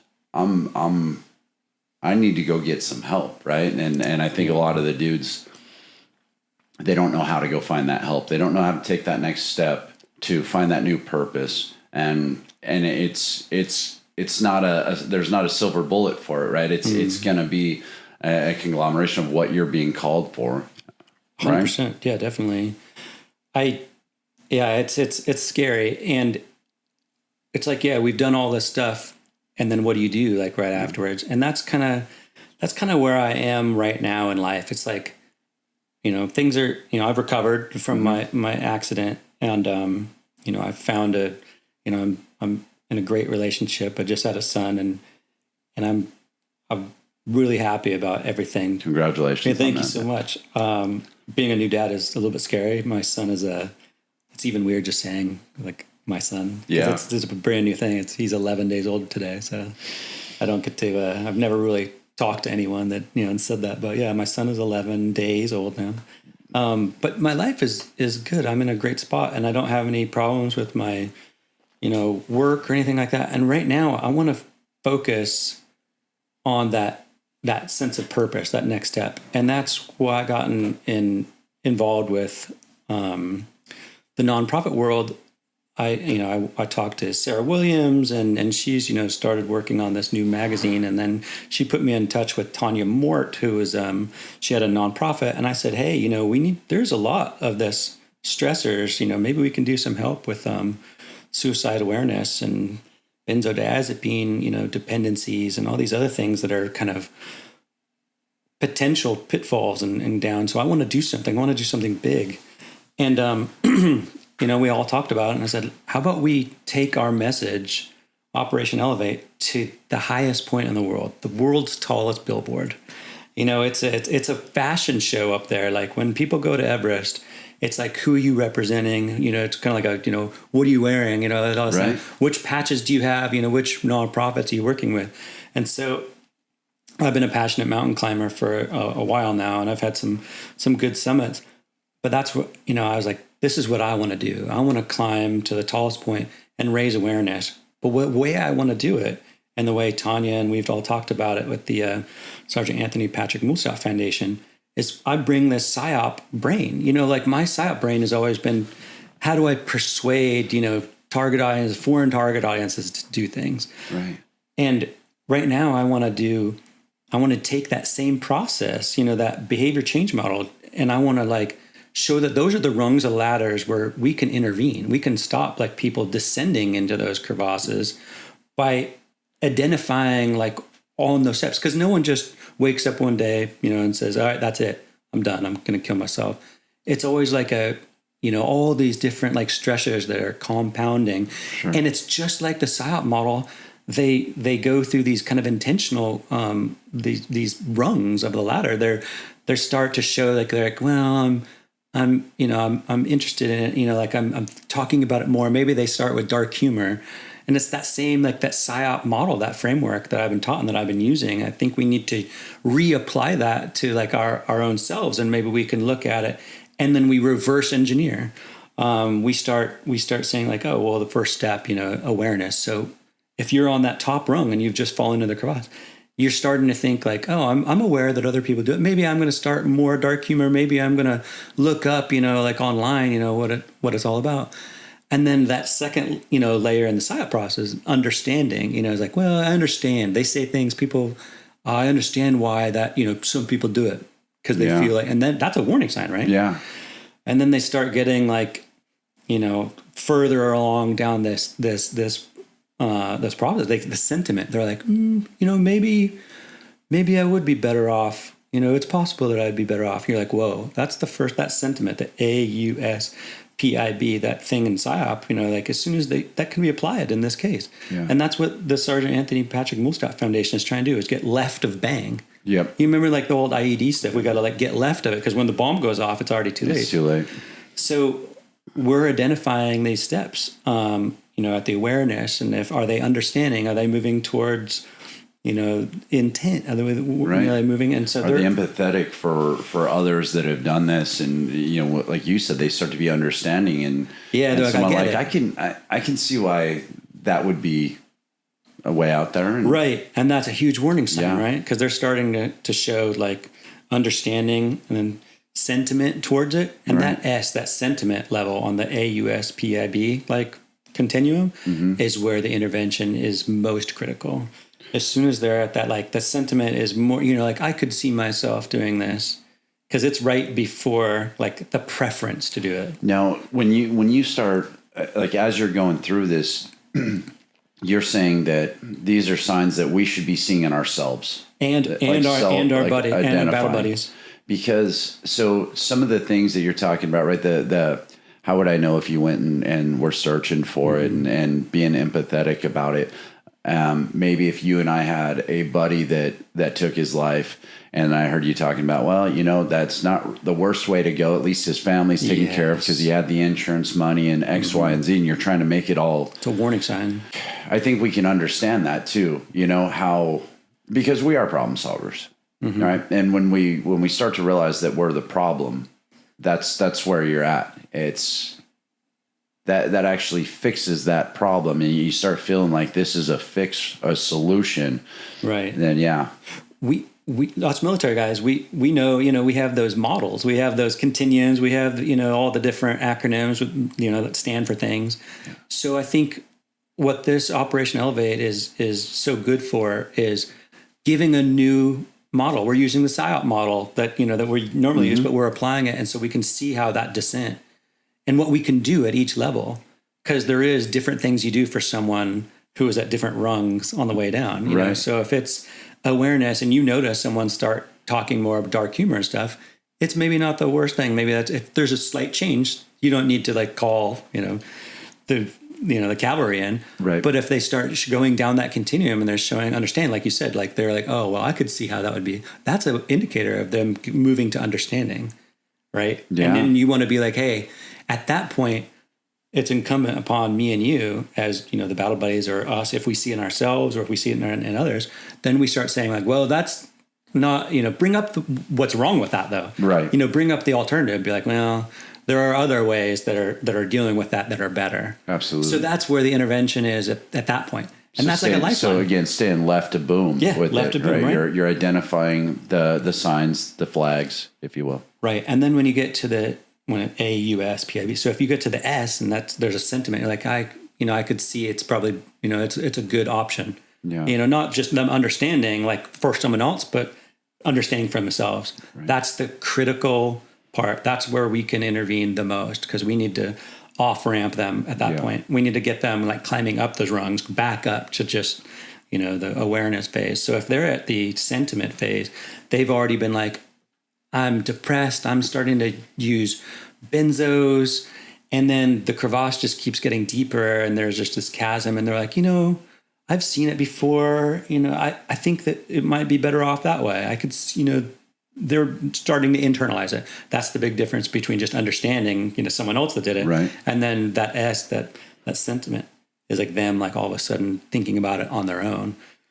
And then, unfortunately people start going like the preference is the next. Yeah. They start to think I'm better off. Like it's more than 50-50. I'm better off not being here. And then the next letter, intent, then they actually have a plan, and then B, the behavior. So this is a PSYOP behavior change model. Yeah. But we're looking at it to put this into the perspective where, hey, there's opportunities for off-ramping at each of these levels. I mean, if they already have the intent, they're already looking up how to do it. They're maybe talking to you about like, gunshots are better than pills or whatever. Like for whatever reason, I could see myself getting sick. And you're like, whoa. Like we need to hold this back. Right. There's some real indicators and warnings that we need to really get tipped off on and intervene. But at each level, we want to bring them back up to the other one. Right. Sure. And it's terrifying that we don't, as military, don't have an acronym. We don't have a process. We don't have a training that allows us to start finding these things. Just the ACE, right? Just the, hey, if you notice it, this is how you act something with it, right? Ask and so on. But that's a wonderful. But there's more to it. Everything's a lot more complex than things. So that's why we want to bring more awareness to all that left to bang with that behavior change model. I think that is from the PSYOP kind of model. So, I love the idea. And, when we start thinking about it holistically and strategically, right, we have to have warfighters. We need the guys. We need the 82nd guys. We've already talked about that. We need those guys to be themselves and go and do this job, right? We have to have it. We're trying to catch up with how do we keep them operating at that high level in the event that we have a 20-year war and they have to just continue to redeploy to where, that is their life. And how do we keep them operating at that highest level without breaking, right? So you're talking about implementing this new system. Where would, in your opinion, where does this get implemented? And again, it's a slippery slope. If we start, I don't want to say caring too much for the warfighters, because they have to be tough, right? And so, where's the line, and how do we implement it to where it's doing exactly what it needs to without having any negative effect? Yeah, I think the answer is always early and often, like when it comes to these sorts of things. But you're right, there's a balance. The thing that's working on the behalf of the active duty guys is they still have their purpose. Sure. There is a significant problem with active duty, self-harm. That's a thing. It needs to be addressed like continually, early, often, and there needs to be like less stigma about all these different kind of like warning signs. And we've been through multiple generations of the military. We know how it started. Back when we started basic training, they were saying things to us that were a lot different than they are now. So there's generational and there's age and the maturity things. But I think the active duty, I can't say they're doing the perfect job because, then they would just stop trying, But they're doing I think a pretty good job, but they could always get better. I'm most worried about these guys that get out, that are just so much more. Now they're twice as likely than an average person to just commit suicide at this point. So I'm really worried about them. I think that just frameworks, I've always been a big framework and I've looked at a lot of doctrines and things like this. And I think this is a solution. It's not the solution, like people say, but it is a way that I would like to get the word out, because I think there is a lot of laurels and potential for this methodology. I think, you said earlier, all these things kind of build up to, they build up, right? How you, my life, all these experiences. Right. So to when make you who you are. Yeah. So I got to work with a lot of 18 series guys because I was specializing with PSYOP unconventional warfare, UW stuff.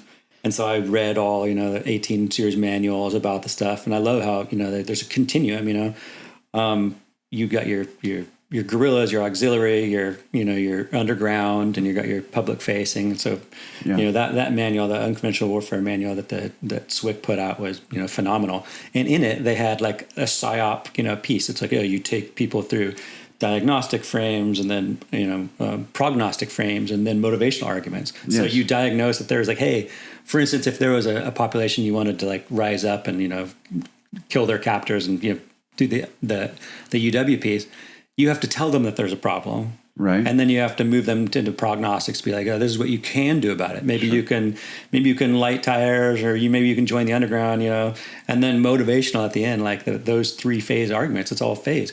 So what's the opposite of UW is FID, right? So that's another soft core competency, right? So you got foreign internal defense, but you take all of those same things and you just flip them, right? So it's, instead of trying to raise all these arguments about why you should rise up and kill your captors and do unconventional warfare, you flip it with the same types of arguments and tell them why you shouldn't do this. Right. So that's what I'm trying to do with PSYOP and that process. Right. It's just like that unconventional warfare. You're convincing people to do these things. And now I'm trying to like flip it, just like the UW and FID, continuum. Like now you're convincing like you don't need to do that. Right. And so you're showing them it's trending this way. Yeah. There's other options. There's other possibilities. So you show them there's a problem. You show them that there are potential solutions to it, and here's the outcome if you find those solutions. Right. The potential outcome of it. Definitely. Yeah. It's a great model. Thank you. And just I think soft methodologies just make sense. There's some super smart people that are implementing these. They came up with them. We got to use them. Like, every time someone tries to reinvent the wheel, it comes out jumbled or, some type of still rolls. Discordant. Yeah, it could roll. It could like squared off wheels. But we don't want a desultory response. We want something that's coherent and means something, and it's easily, it's play simple, stupid. Like, we're soft guys. We got to think like in these paradigms that make sense to us. And to me, the PSYOP process of moving people out of these crevasses is something that I really want to work on. But I want to tell you, like I said, people need purpose and all that, but they don't need, a mountain, but they just need their mountain. Right. My loving gal, she's a wonderful, amazing person. When we met, she's like, I always used to say in my company, she owns a company that does logistics. And she's like, I always used to say the word, my Everest is blah, blah, blah. And she's like, when I met you were the only person, my Everest is just Everest. She's like, yeah, I'm like, she's like, and she thought that was amazing. Right. She's like, this is the coolest thing. I'm like, yeah. She found her person. Yeah, exactly. And we've definitely, it's the best. It's like when you find that right one, it's amazing. It's one of the best feelings on earth. And we're a little older, and sometimes it takes a little while. And then all of a sudden we're like, no, we definitely want to have a family, and this is totally it. I would like to reserve a spot with her for, eternity. Right. And so, now we have a family. But she understands. Oh, I'm sorry. She understands that mountaineering can be dangerous and everything like that, but she knows that I wouldn't be the same if I didn't have that purpose. And I was going to ask you, so before you joined the military, and I think we kind of glossed over this, but you were already into mountain climbing, right? So you said you had already climbed Rainier Rainier and Kilimanjaro. And Kilimanjaro when you were in your master's program, right? Yeah. Mm-hmm. So because you mentioned 7 summits. What are the 7 summits? Because I do want to, I like to get educated on this stuff as you guys are here. And then what was it about, or what is it about mountain climbing? Oh, nice. I love that. That's, I meet so many people that are like, that just doesn't make any sense. I'm going to walk. Yeah, just walk uphill. Yeah, something like that. But I could go on. I could talk about, this passion for hours. Basically, like, when I was growing up, my mom's brother, my uncle, he was a National Geographic photographer and like all this kind of stuff. So I was always hearing, on holidays and whatnot about like, oh, I was in the Zambezi, I was in Nepal and blah, blah, blah. So I was exposed at a very early age to these adventures that other people were having. So I romanticized like a Victorian, explorer and the colonial era. Not that like, I don't know colonialism, obviously, but like that romantic adventure kind of like spirit that was channeled through. Some Indiana Jones in there. Yeah, that was my favorite movie, of right? course. And so that was always going on, but I was, locked in California on the West Coast in my little area, and I hadn't come out yet. And so then like when I finally did attempt, my first mountain, I'm on Kilimanjaro, and I'd never been above, 13,000 feet. And I start, going along, and it's a beautiful mountain. Everyone needs to go climb Kilimanjaro in their life. It's a stunning mountain. It's a stratovolcano, so it sits in like the middle of Africa in the savannah, and there's elephants and giraffes and flat top acacias. And then all of a sudden you like go up and like you're in like a rainforest because it's so high that the clouds get hit, like on its way, they hit it, they can't go around it. And so then they create like a rainforest on the lowest band. And then like, as it goes up, there's like less and less vegetative states. And so it's every day is like a different ecosystem. So you get to learn like kind of like the earth and how it works while you're climbing Kilimanjaro. But you also learn like what it's like for your body to go up in elevation. So someone who's like anxious and, have sleep problems, all this kind of stuff, mountaineering, I got to like 13,000 feet on Kilimanjaro, and I'm like, air is hard, but then it's another wild thing starts happening, like inside your body is like the extra thoughts go away because you just don't have the power to like have them. Okay. So it's like a natural like de-stressor drug. Your purpose is to go up to the next stop. Right. So you start kind of like really like focusing on less and less. And as you go up in altitude and there's less and less oxygen, you can't just start worrying about all the other things in your life. You start, like, oh, did I pay that, bill? Like that doesn't, so it goes out of your head. Yeah. So there's basically by the time you're up in high altitude and you're moving towards, you're working step by step. And it's so obvious. You're right there. You're physically doing it and you're mentally doing it, and it combines. I remember at somewhere around 14,000 feet, I'm like, I don't know if I can go any further. And then I just sat down. I was like, whew, and someone offered me some like trail mix. And like, just like everyone else in life, you're like, oh, trail mix. What does that do? That's just a thing that you eat, right? And so then I ate it, and I remember I'm like, oh damn, like I felt that M&M, that like fire, that was like a sugar, yeah. And then I'm like, I feel the peanut, I feel the raisin. And I was like, now I'm starting to understand what food does. The fuel. Fuel, energy, protein relationship. And I'm like, wow. And then all of a sudden I could go up higher. And then I'm like, this is a sport that like, that is allows your mind and body to connect.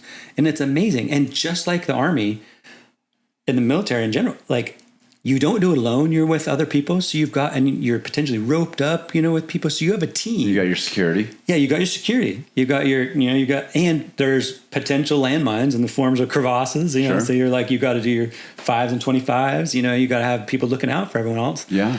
And there, you have to have your first aid ready, and you have to have your plans, your evac plans, all these different things. And you've got your mission, you've got your adversary, the different climate, the different things. So you're recreating that purpose, but you've put it into an entirely different continuum, a different domain. Sorry.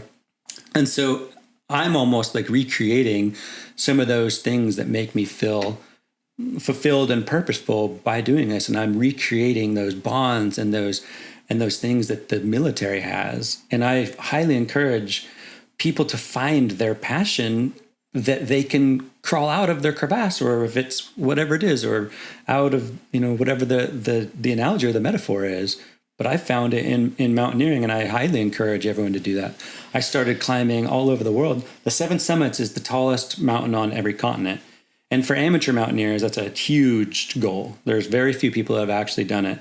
For real serious mountaineers, people try to hit all the 14 tallest mountains in the world, which are all in the Himalaya. But the Seven Summits is very much it's a big goal. It was started by a guy named Dick Bass in the 80s, I think. His list, included the tallest mountain in Australia, Everest, and South America is Aconcagua, North America is Mount McKinley, Denali. And then and the other one's in Russia, so it's really hard to get to. So Mount Elbrus in Russia. Yeah. And now in Oceania, they started climbing Karsten's Pyramid, Puncak-Jaya. I don't know exactly how to say it. I'm sure I'm butchering it, but they have that one. And where is that? In Indonesia. Okay. It's on the same island as Papua New Guinea, but on the Indonesian side of New Guinea. So this endeavor to do the 7 summits is like, it's an adventurous challenge, but it forces you to go to all these parts of the world that you never would go otherwise. And you see these crazy things. Like, so you go down to, say, South America, and you hike in this valley, and you have mules carrying stuff, and you've got these gauchos cutting like these crazy, fresh steaks and drinking like some Argentine, wine from Mendoza Malbecs, right there on the trail. And you're like so far away, and it's a lot of rock, and they've got these ice formations called penitentes. And then each mountain has its own like cultural thing. And then, so I've done 6 of them now. So Everest would be my last. Wow. And so I've been to all 6 of the other continents. And so in Antarctica, you fly down, you have to fly in a de Havilland Beaver. You land in like, the snow and ice. And then you have to like pack everything, the plane leaves because there's only short weather windows. And so you got to like haul a sled, up into the middle of, Antarctica. There's nothing out. There's nothing living out there. Wow. You're just on ice, and it's like -40. And I've got some great pictures, like my beard's frozen. You have to like break off like chunks and things like that. That is crazy. And then on Mount McKinley, it's insane because it's huge. It's just like you fly in, and you got to like cart your stuff on a cart for like a really long time. They say it's a tough one. That's the toughest mountain I've been on. One of the guys, and mountaineering is not a safe sport. It's like a mountaineering. I went with Chris Thomas. I told about him earlier from the 4th Infantry. And he was just like, we were in Afghanistan. We're like, let's climb Mount McKinley. That was the hardest mountain I've ever done. And I feel like that's not the last time I'm going to say that. Yeah. But I remember I was in great shape at the time. And I'm going like, we were on this one spot called the Windy Corner. And I'm like, my heart's going like 200 beats per minute. And I'm like, I don't know if I can go on like another minute or two. And Are you on supplemental oxygen? No, people generally don't go to supplemental oxygen unless they're in the Himalayas. So like people go on oxygen at like 23,000 feet. Unless you're in the Air Force, then it's 10,000 feet. Yeah. Those guys. But so it's like I was on Mount McKinley. And Chris Thomas, is my tent mate, and he's just like, I love this. He caught that same bug that I had. He's like, every step, and we're on the head wall. We're on this like fixed line on the head wall in Denali, and we're like roped in everything. Like now we're feeling like real mountaineers, and that kind of caught the bug. But we actually on Windy Corner, I'm thinking my heart's going so fast. I'm like, I don't know if I'm, how is everyone else? You're going to stroke out. I thought I was going to stroke out, and all of a sudden, I thought I was one of the stronger climbers. And then a guy did. Like one of the guys on my rope team died right there. He stroked out. And I'm like, wow, this is real. This is real. And then Chris and I, we were just like, we pulled off to the side. And I had to go around because one guy was doing CPR on him. They were trading out doing CPR.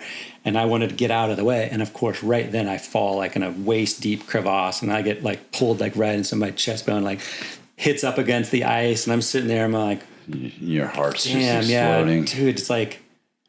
It's just like I recreated combat. It's like it's all there's. Dead guy here, and then like I'm in danger, and I'm in this kind of situation. I'm with my battle buddy from Afghanistan, and so then we pulled off to the side, and we had to talk about Klaus, who had just died, and we're like. People want to say like, oh, he died doing what? Like he loved, and this is how he would have wanted to go. No one wants to just die doing it. They want to come back and tell the story, Sure. But so we had to sit there and we had to talk about, no, mountaineering is something that we love to do. We love the process, because mountains don't start at the mountain. They start. My Everest when you make started. The decision, yeah. My Everest started when I broke my legs. It's like. I'm going to go do this. I'm going to fix this. I'm going to get out of this chasm. I'm going to go climb up each rung, but I'm not going to stop at where I was. I'm going to keep going, Get to the highest point on earth. Yeah, the highest point, the biggest billboard, so we can talk to people about climbing out of their own chasms. Unfortunately, Chris, he ended up dying in an avalanche. And so it's a dangerous place to be in the mountaineering community. And there's a lot of crazy stories, but veterans, I think we seek to recreate some of these kind of environments where we know we can excel. It's kind of like decompression. In scuba diving, how do you treat the bends? You recompress. Yeah. And so that's how I think that veterans if you're, I mean, you don't have to go climb Everest, but if you're recompressing back into these moments and when you have purpose and you have battle buddies, that just gives you another like rung of the ladder. I mean, please don't make it as dangerous as some of the mountains that there are, but there are those places. So if you want to go run the marathon, train for that, get your body in shape, because when your body and your mind are aligned towards a goal, then you're so much better overall. When nutrition comes into it, cutting out alcohol and managing responsibly benzodiazepines, like you can get to like these high places. And so I really urge people to like look at those and like find those purposes and find those rungs and help your battle buddies, all those veterans out there, and get them climbing up out of those crevasses and start not just getting back to normal, but like climbing towards, that goal and for self-actualization. That's things that's going to really help all of us. Yeah, man, I love it. You're crushing that. So Operation Elevate now. So tell me a little bit more about Operation Elevate, and then we got to talk about scuba diving as well, I love right? scuba, because this is so obviously the mountain climbing has been a huge benny for you, right? I mean, it's helped when you start talking about your mental health and just kind of coming back to your peace, and getting to an altitude high enough to where the normal the petty stuff just doesn't matter anymore. And so I think for everybody out there, right, it's like you got to figure out what altitude you need to live at to where the petty shit just doesn't matter anymore. And the altitude doesn't have to be altitude. It's changing your trajectory. Exactly. It's maybe it's engaging in a new hobby. Maybe it's engaging in a new like mentality, like a new framework. It's breathing. It's all these things that can help change that trajectory. Knowing when to get out of something that's toxic, knowing when to put yourself in a situation that like benefits you. I have a buddy right now that, I'm noticing him on those rungs. I'm like, as we speak, I know that he's somewhere on those. Yeah. The AUSPIB, like I encourage him, like, we got to get you off and we got to off ramp you, these different places. I was at the stage where the other day I wrote to him, it's like, hey, that's, there's lots of different ways. And this is where, you show all this bravery and courage that we all know how to do. Right. But Operation Elevate is for them. It's for those people. It's giving people like us, tools that we're able to help ourselves and other people with. Right. It's about having them off ramp, sending them those ropes, strengthening the rungs of the ladder, so they can climb back from all these things. And there's giving them that short rope that, where you have to hold them tight, on that glacier for a little bit. And so that we can, and not, like I said, not just have them get out of the crevasse, but then have somewhere to climb to. Yeah. And it doesn't have to be climbing. It can be so many things. You could go crazy and go swim the English Channel, or you could just make it a point that you travel, learn a new language, a million different things. The soft community loves that, we had to all learn like, a different language at one point, and none of us are like, as good as it used to be. Yeah. I learned Indonesian a long time ago, right? One of the mountains you mentioned. What was it? It's Karsten's Pyramid in Indonesia. Yeah. What's it called? Puncak Jaya. It's called Karsten's Pyramid in English. I'm butchering I haven't been there. I climbed in Australia. I climbed Kosciuszko or Kosciuszko, depending how they say it. It's like, It's all over the place. Well, when you said the Indonesian name, I kind of caught a little bit of it, but I didn't know what it meant. It sounded Indonesian then. Yeah. And that's why I asked, where was that one? That's in Indonesia. Puncak Jaya is, I think, how they... that's my best guess on how they say it. I haven't been to that one, but Puncak Jaya. Yeah, you're going to know more than I will about that. I'm sure I'm butchering it too. So you can leave me a comment down there in the section. Okay. Yeah, all these people that are listening, I hope I would love more engagement, with us. If either something resonates or we just got something completely wrong, by all means, correct us. Just engage. Absolutely, and we're I'm going to spell out the acronym, and people can start using that as their framework. As you're talking. So elevation. we're going to come back to the theory why elevation or going down in atmospheres is having a physiological effect on our bodies in a positive way. So you mentioned diving. So you want to talk some dive real quick? Yeah. So just to get the full analogy right and the connection. So in mountaineering, you're less oxygen, right? And you're almost feeling a little bit drunk and tipsy, because you're hypoxic, right? Yeah, hypoxic, right? And so in diving, and in mountaineering too, you got like your support, and you have to manage gear. Remember on the SOF community in the military, we've got cross loading. Yeah, we have to do gear. We have to have the right equipment. We have to do all of our checks, PCCs, PCIs, all these different things, and we have to check our buddies, and that's the mountaineering part. And then we're going up into environments, where there's hazards. It's almost the exact same as scuba, right? Where we have to get our gear right. We have to have our buddy. We have to watch out for each other. And as we go down, we could become narked out and we could get a little drunk, and we have to maintain composure. Yep. So both sports, whether you're going down in that environment, you're going up in that environment, it's like the same lifelines. You've got the perils are real, you know, and you have to rely on training, experience, your sense of self, your body, and how you're moving, and you have to be healthy, and you got to make choices under pressure. And sometimes the lack of pressure is the same as metaphorical pressure in the case of mountains. But in scuba diving, you're going down different bars and atmospheres, right? So it's it's the same. That's you have to rely on equipment and training and instinct and battle buddies, and it's all very much analogous. They're that military thing, and if that's your purpose, go down and be the best scuba diver you can. Have your goal down there, and pull yourself up from the depths, right? And it's the same thing but just like mountaineering. When I go scuba diving, I've never thought about the bills or anything like that while underwater.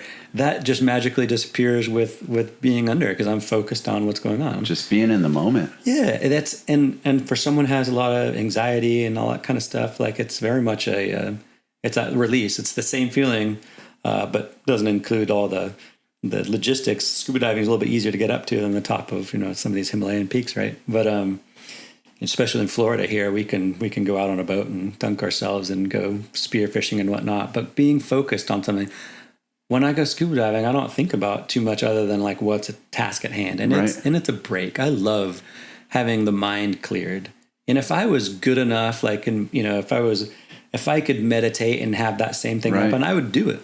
I'm just not the type that I can sit there and meditate. I'd love to be able to. So the extreme, as we're sitting here talking about it, I'm listening and I'm dissecting it in my mind. It's like the extreme sports.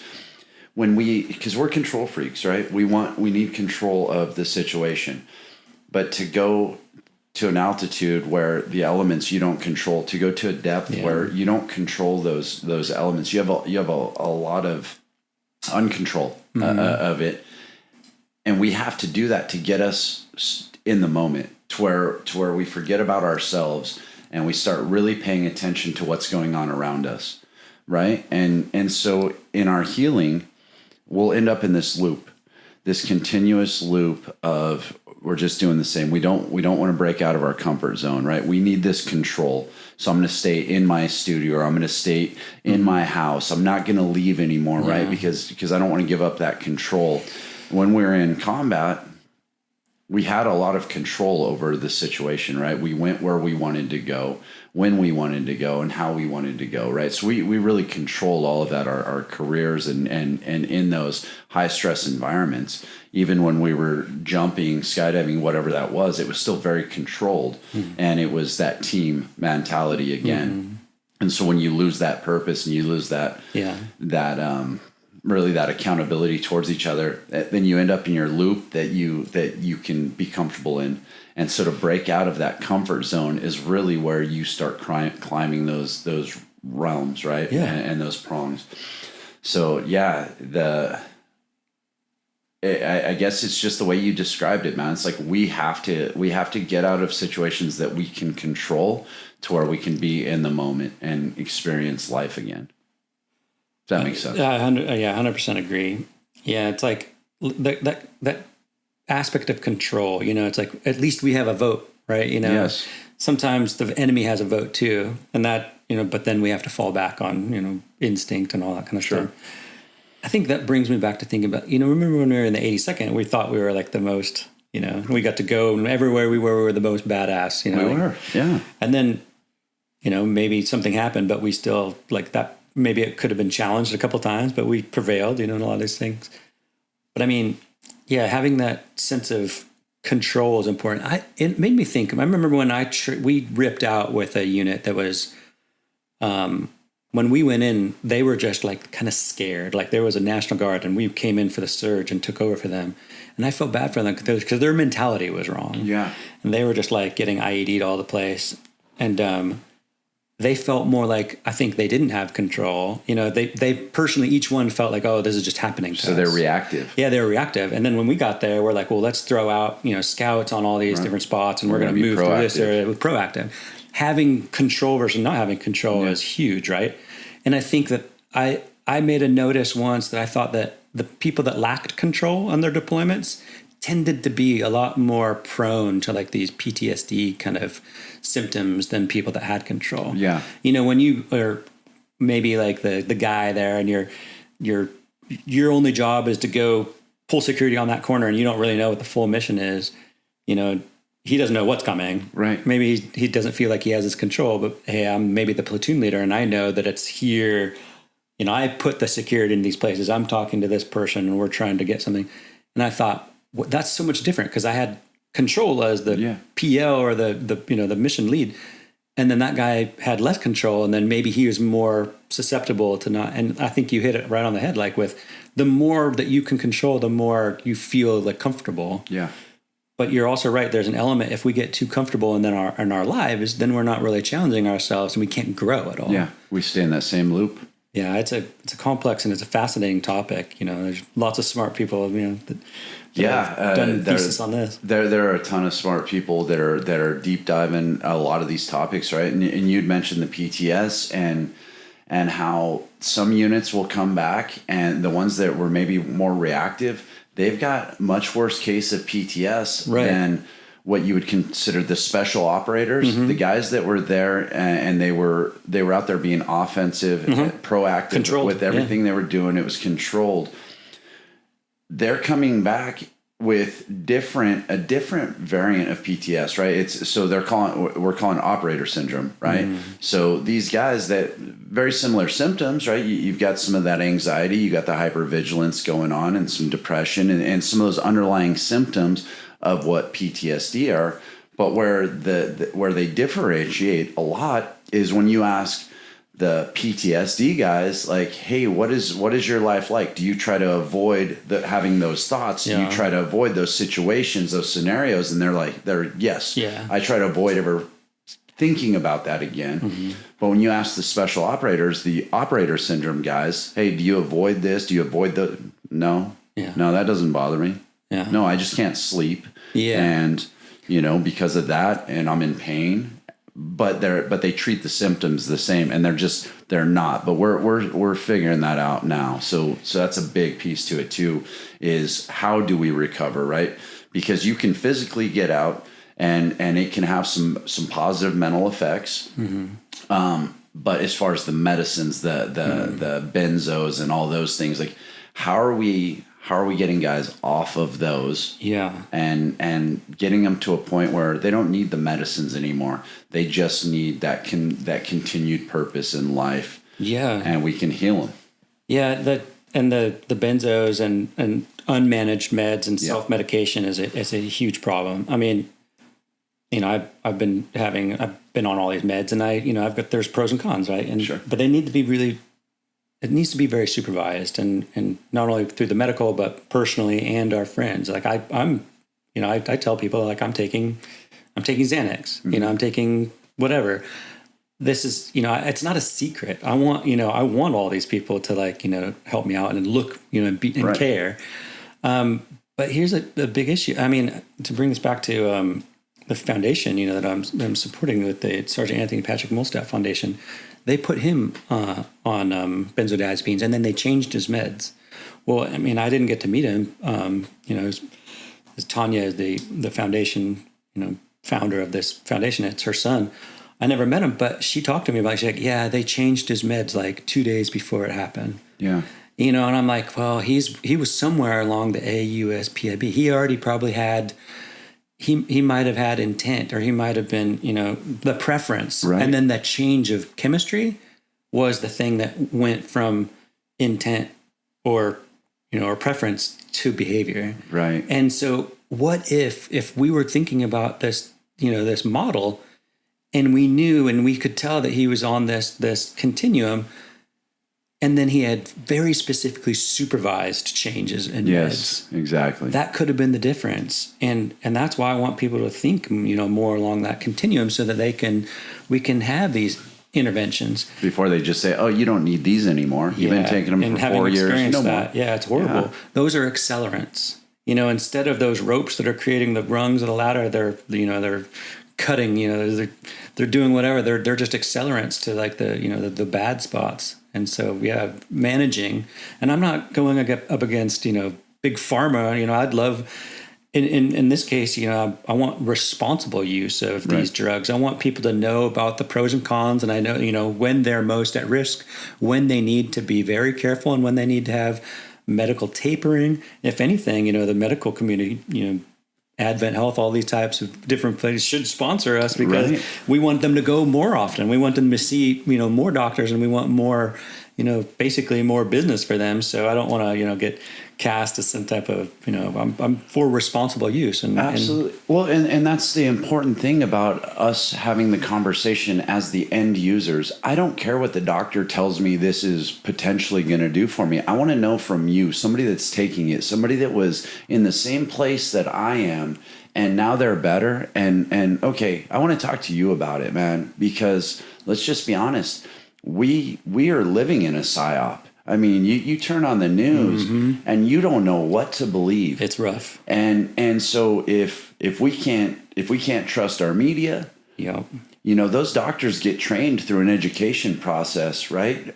They're taught what they're taught. And unless they're going out on their own and really doing some hard research, it's like, hey, well, this is what it's supposed to do. So you take this and come back and see me in 6 weeks after it regulates, and you let me know how that goes. How it went, Right. And so I want to talk to you, the guy that's been through that, where he can really give me guidance and not just practice medicine with me. Yeah, that's exactly what you said, practice. Yes. You don't want to be the practice subject. You want to be like, the actual patient. Right. So the conversations like this, where it's like, hey man, I was in that place, and this is what's working for me. I did this, and man, this has changed my life, and everything's just positive now. That gives people a roadmap that they can start walking down, and maybe they're not going to be a mountain climber, but maybe they're into diving, and maybe there's, certain levels, 7 continent continent dives, but maybe there's deep lakes or something. I don't know. There's an equivalent. Yeah. But very, very simply put, just find that new purpose, find that new, and it can be anything. Yeah, it doesn't have to be extreme. It can be like you meet it where you are, Like if you want to be into chess, you want to be into whatever, you want to go back and learn a language, like everyone has their Everest, just like my lady says, Yeah. So I'm just asking, like, what is your Everest? What is your purpose? And like who's there to like throw those lifelines out for you? Who's there, the rungs of the ladders, and who's going to be there to short rope you? Like, I'm asking, like, what is it for you guys? Like, what? You should have an answer. Yeah. Like, if you don't have an answer to these questions, start there. Yeah. Start with answering those questions. Who's your lifeline? Who are you going to call if you hit rock bottom and mama tells you to get out and now your world just came crashing down? Like, who is your lifeline? Who are you going to call? Because unfortunately, it can't just be your significant other, because we're us, and we're the ones that tend to push too far when things go wrong, and we can find ourselves kicked out of that situation pretty quick, and we've got to have a lifeline to reach out to, in that situation, and in every situation in life. You can't go through this life without getting dinged up, and we need each other, right? I mean, you're just not going to make it on your own. Yeah, there's nowhere more true than, climbing the tallest mountain. You got all the Sherpa communities laying ropes, and there's doctors and people fixing lines, and there's, fuels that need to go up, and food and tents and, gear, oxygen. So this endeavor is going to be very much like relying on everyone. So real quick, can you talk me through where this is going? I know it's going to the top of Everest. What does that look like?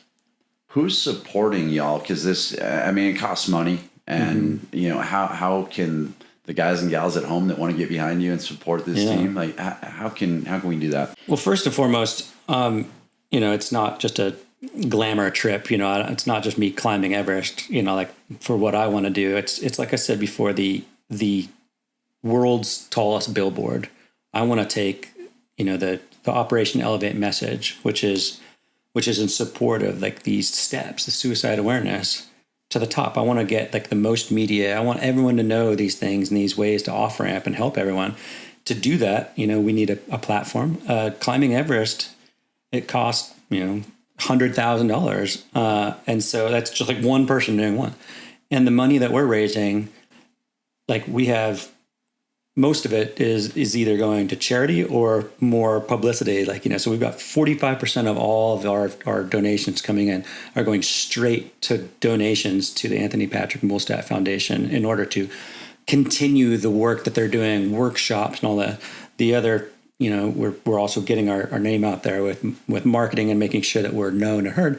And then just, the rest of the 45% of donations are going to the actual like summit permits and the teamwork and the food and the expedition costs in order to get our message there. So, we're transparent. We're transparent with where our money's going and what we're trying to do with it. And, donating matters. Like what we're doing is raising awareness with a paradigm that I think is going to save lives. Yeah. We're soliciting donations that will be put back in, and we will see an actual like a response. These programs, these lessons are going to be taught. The foundation is going out. They run events. They run workshops. They actually do for the Marines and down at Pendleton, all these different places. Tanya and her crew are going out there and showing the signs and of suicide and how they're, that progression and try to off ramp that before it happens. So this climb is specifically, we're raising money so that we can go up and get our message out. People love Everest. They think it's a big spectacle. It's a big thing, and it's a noble journey, and it's tough, and it requires discipline. It requires all those same things that made us successful in the military. But this case, it's not just the summit. It's not where it ends. It ends. It doesn't really. The E of Everest is eternal. It's existential, and it's everlasting. The message that we're doing is it keeps going. Like we're going to continue to raise money. It doesn't have to be Everest. Maybe in a couple of years, it's another initiative. But right now, we want to bring our message to the top of the world, and it's expensive. It costs, like I said, it's $100,000 for someone. And we've already had South State Bank sponsor us. They gave so far they've given $30,000.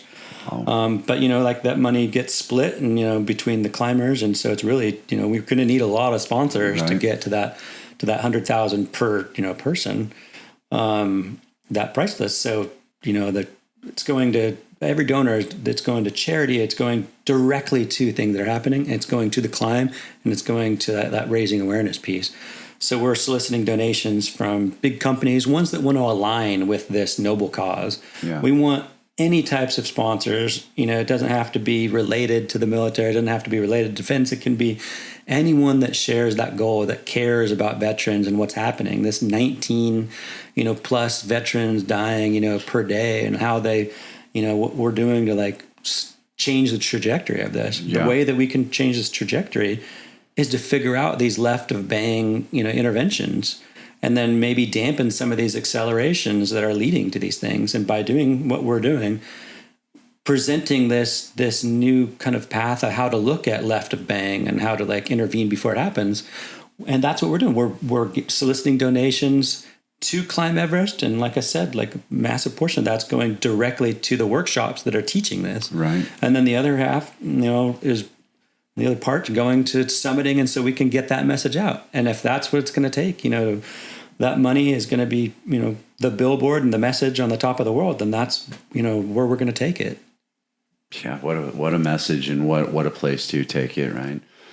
So if I want to donate, the guys and gals at home, what's the easiest way to give a one-time donation? And is it set up to where I can do a monthly donation, to where it's like a reoccurring thing? Yeah, all the above, everything. Okay. Yeah, there's we have a QR code that takes you straight to the splash page for About Us and to donate. There's also, we just got like the giant check from our first big summit level sponsor. We're calling it like the summit level sponsor by foot, by elevation. So okay. If Everest is above 29,000 feet. So if you're above 29, you're at the $30,000 sponsor, then we're going to take your company's logo to the summit and get a picture with it. Nice. And if so by every foot, so if say it's like $100, that's the part of the trek on the way, right? You're supporting us along this route, this POAM, this plan of action milestone. So if it's $1,000, you got us this far, then we're going to give you, some prayer flags, and like we're going to give you artifacts. But if you start getting into the higher levels, you can either give big checks or small checks, any type of donation. Like there's no wrong amount or too little. But I think the benefit of aligning with our team, at the high levels and everything is by foot, we're going to get more things. So on Everest, they've got like the Khumbu Icefall is the first thing out of base camp that you have to get over. So, and that's at about, like 20,000 feet. So if you donate, $18,000-$20,000, we're going to make sure we get you an artifact from that spot, and we're going to get your picture with your logo right there. We're going to bring back things. We're going to do a shout out. We're going to call you up from our sat phone and, try to do all this stuff. And you make it, if you donate the summit tier, then we're going to take your, logo to the very top, and we're going to shout out like your cause and say that, hey, you support veterans, their plight, their the suicide crisis, and you're doing something about it. And so we're going to say that on the summit of Everest. So that's the best, best advertisement right. they can get to show that they're aligned and that they're not just a company that's doing their profit. They're actually aligned with a real goal. There can be better PR out there, right? I mean, that is amazing. My logo at the top of Mount Everest, right? Yeah. And what it's supporting. And what it's supporting, right? exactly. That's the thing. And you threw out a number earlier of 19, right? That there's some circles that are still preaching that we're losing about 19 veterans a day on average, right? To suicide. Other circles will argue it's closer to 44 a day.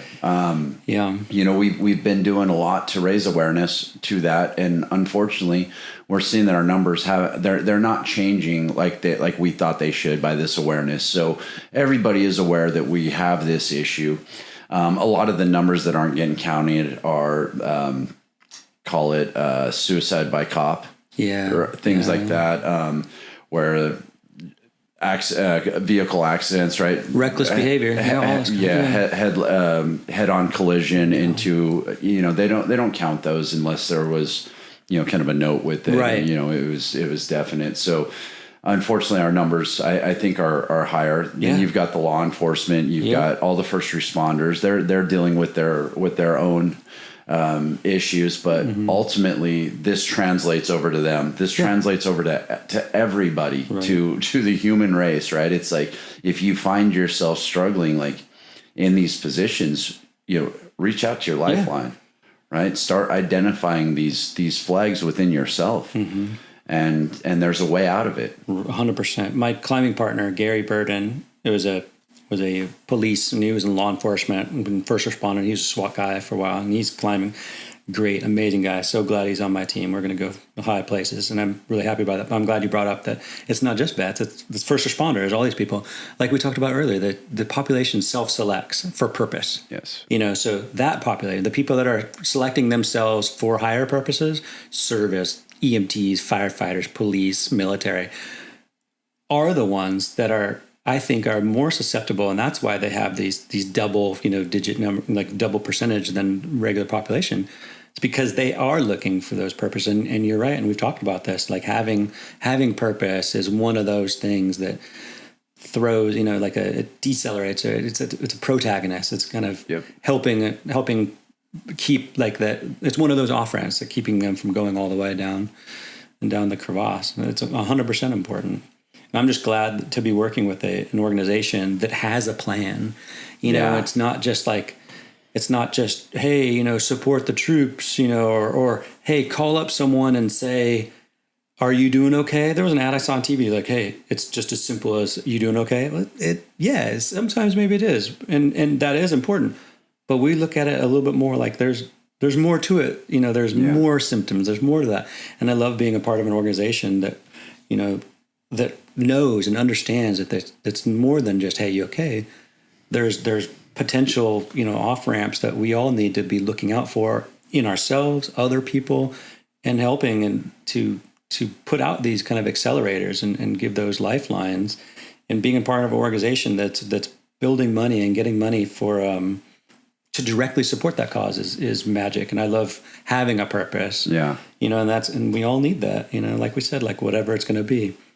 I'm very excited about, going up to the top and we're looking for, if you want to join the team and also climb with us, we've got several mountains we're on our way up to. So come contact us and join the team if you want, if that's also your purpose. If I'm saying something that resonates, and you think that that's part of your world, then by all means join us, like join the Operation Elevate team and or be a sponsor and know that money is going to go directly to saving lives and having a purpose. Align your brand with ours. I love that. So there are some open spots on the team, and is this going to be something that you see that just continues to go, and you're going to continue to do summits on different contents to continue to raise this awareness and spread that support? Yeah, I hope so. I think, I know we're going to Chimborazo in Ecuador. We've already got that planned out. Then we're also going to be climbing either Manaslu or Choyo in the Himalaya, because we have prerequisite climbs before Everest. So this September, we're going to be climbing up to 8,000 meters, which is the death zone. So 26,000 feet, approximately 8,000 meters. They when you're up at that level in the Himalaya, they count in meters, which is foreign for us. But yeah, so about the 26,000 foot level we're going to do in September, and then Everest is going to be spring of 2027. Spring of 27 is the D-Day for Everest. Yeah, we leave about the last day of March, and so we spend basically all of April and into May, and the summit windows are generally in the middle of May, sometimes early, but they can be pretty much anywhere. But there's very few summit days possible of Everest. There's only about 10 days per year that you can get up there. It's not something you can do. You have to wait, get your body ready, start doing rotations to get your red blood cell count up. And then it's go time, and it takes about 3.5-4 days to do it after you've committed to that's your summit window. But it's taken, 60 days to get to the potentially that summit window. So there's a huge buildup to it. This is not brutal. Something you can just throw yourself into and go, strong ranger it out and get through it. It's not going to be. There's tricks. There's a lot of things you can do to help prep your body. The people are taking oxygen tents at home now, and some group last year, was on some was it xenon gas or something like that they inhaled to try to trick their red blood cells into collecting more oxygen so they could do Everest quicker. But the mountaineering route and the way to do it is to go out there and in late March and then acclimatize very slowly and make sure that you build up that natural red blood cell count so that you can get to that 23,000 foot, 22,000 foot mark, and then switch to oxygen, where you then have to maintain your fitness and go up the Lhotse face and try to sleep a little bit at the South Col, and then do it overnight, where you don't really get to sleep, and then 8 pitches potentially later, and then summit in the morning sometime around mid-May. Wow. Yeah. It just sounds amazing. It gives me chills to talk and think about this stuff, because it's been, a lifelong desire to be up there. Brother, that's huge. Well, is there anything that we didn't cover that you wanted to put out there to the guys and gals at home?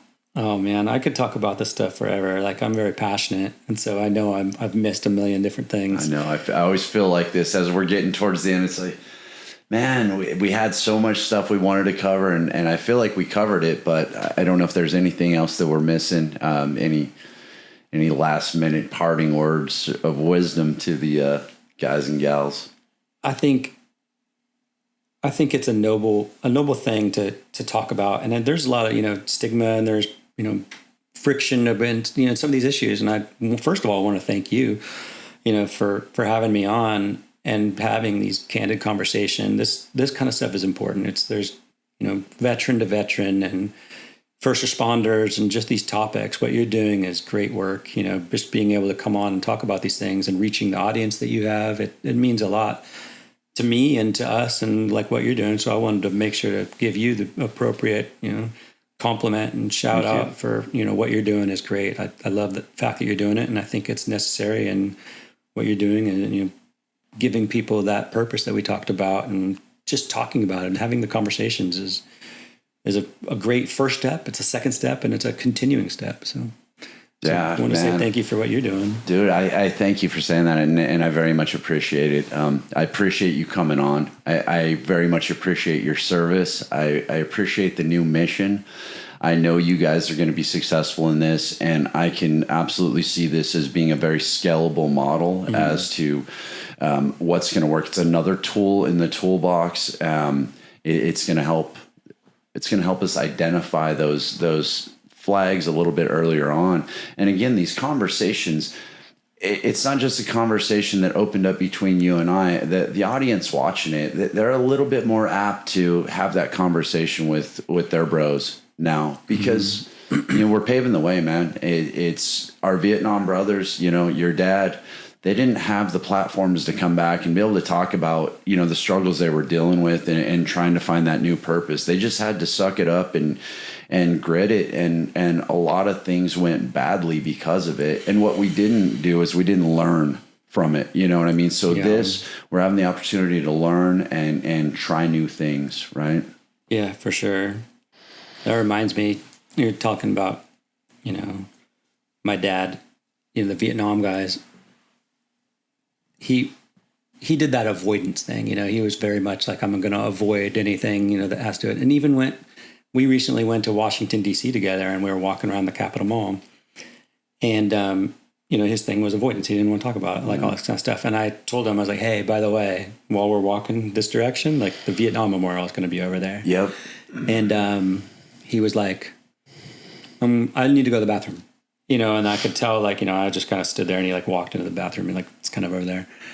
And he must have been in there kind of building up courage, because I think he wanted to see it, but he wanted to not get too close to it, but he wanted to be, he wanted to see the Vietnam Wall. He was facing it, and I was there with him. And I think that made a lot of difference for him. And I'll never not get emotional when I talk about this, but he came out with a determination. He's like, all right, let's go. Let's take this path. And, the one that he knew was going to put him in view of the actual wall. And then we walked up close and closer, and we could see it. And then he asked me the question, just floored me. He was like, which section of the wall has the names on it? And I was like, all of it. All of it. Yeah. And I was like, I can't even think about that without, thinking about, what he must have had to go through with all that, and what people are still going through that don't have these conversations. And you're right, we didn't do well with all the rest. And now, hopefully that these kind of dialogues are something that makes a difference. Yeah. It's okay for us to have these conversations. It doesn't have to be taboo for us to talk about this and be open about, what life really looks like after 20 years of war. Yeah. There was a lot of ugly but it's recoverable. That's the beauty of this, is we're realizing that it's recoverable. Right. And I know your mission is phenomenal. I know you're going to plant that banner at the top of the world and, you know, defy all odds, right? I mean, after a crazy airborne injury where you blew out your entire leg and now you're going to go to the top of the world on that same leg. I mean, you just got to pick your mission and keep driving towards it. 100%. Right? Yeah, man. And, you know, for the viewers at home, you know, pick your mission and set your goals and start driving to it. And don't forget to cherish the day. Yeah. Be in the moment. All right, brother. Well, we'll close out here.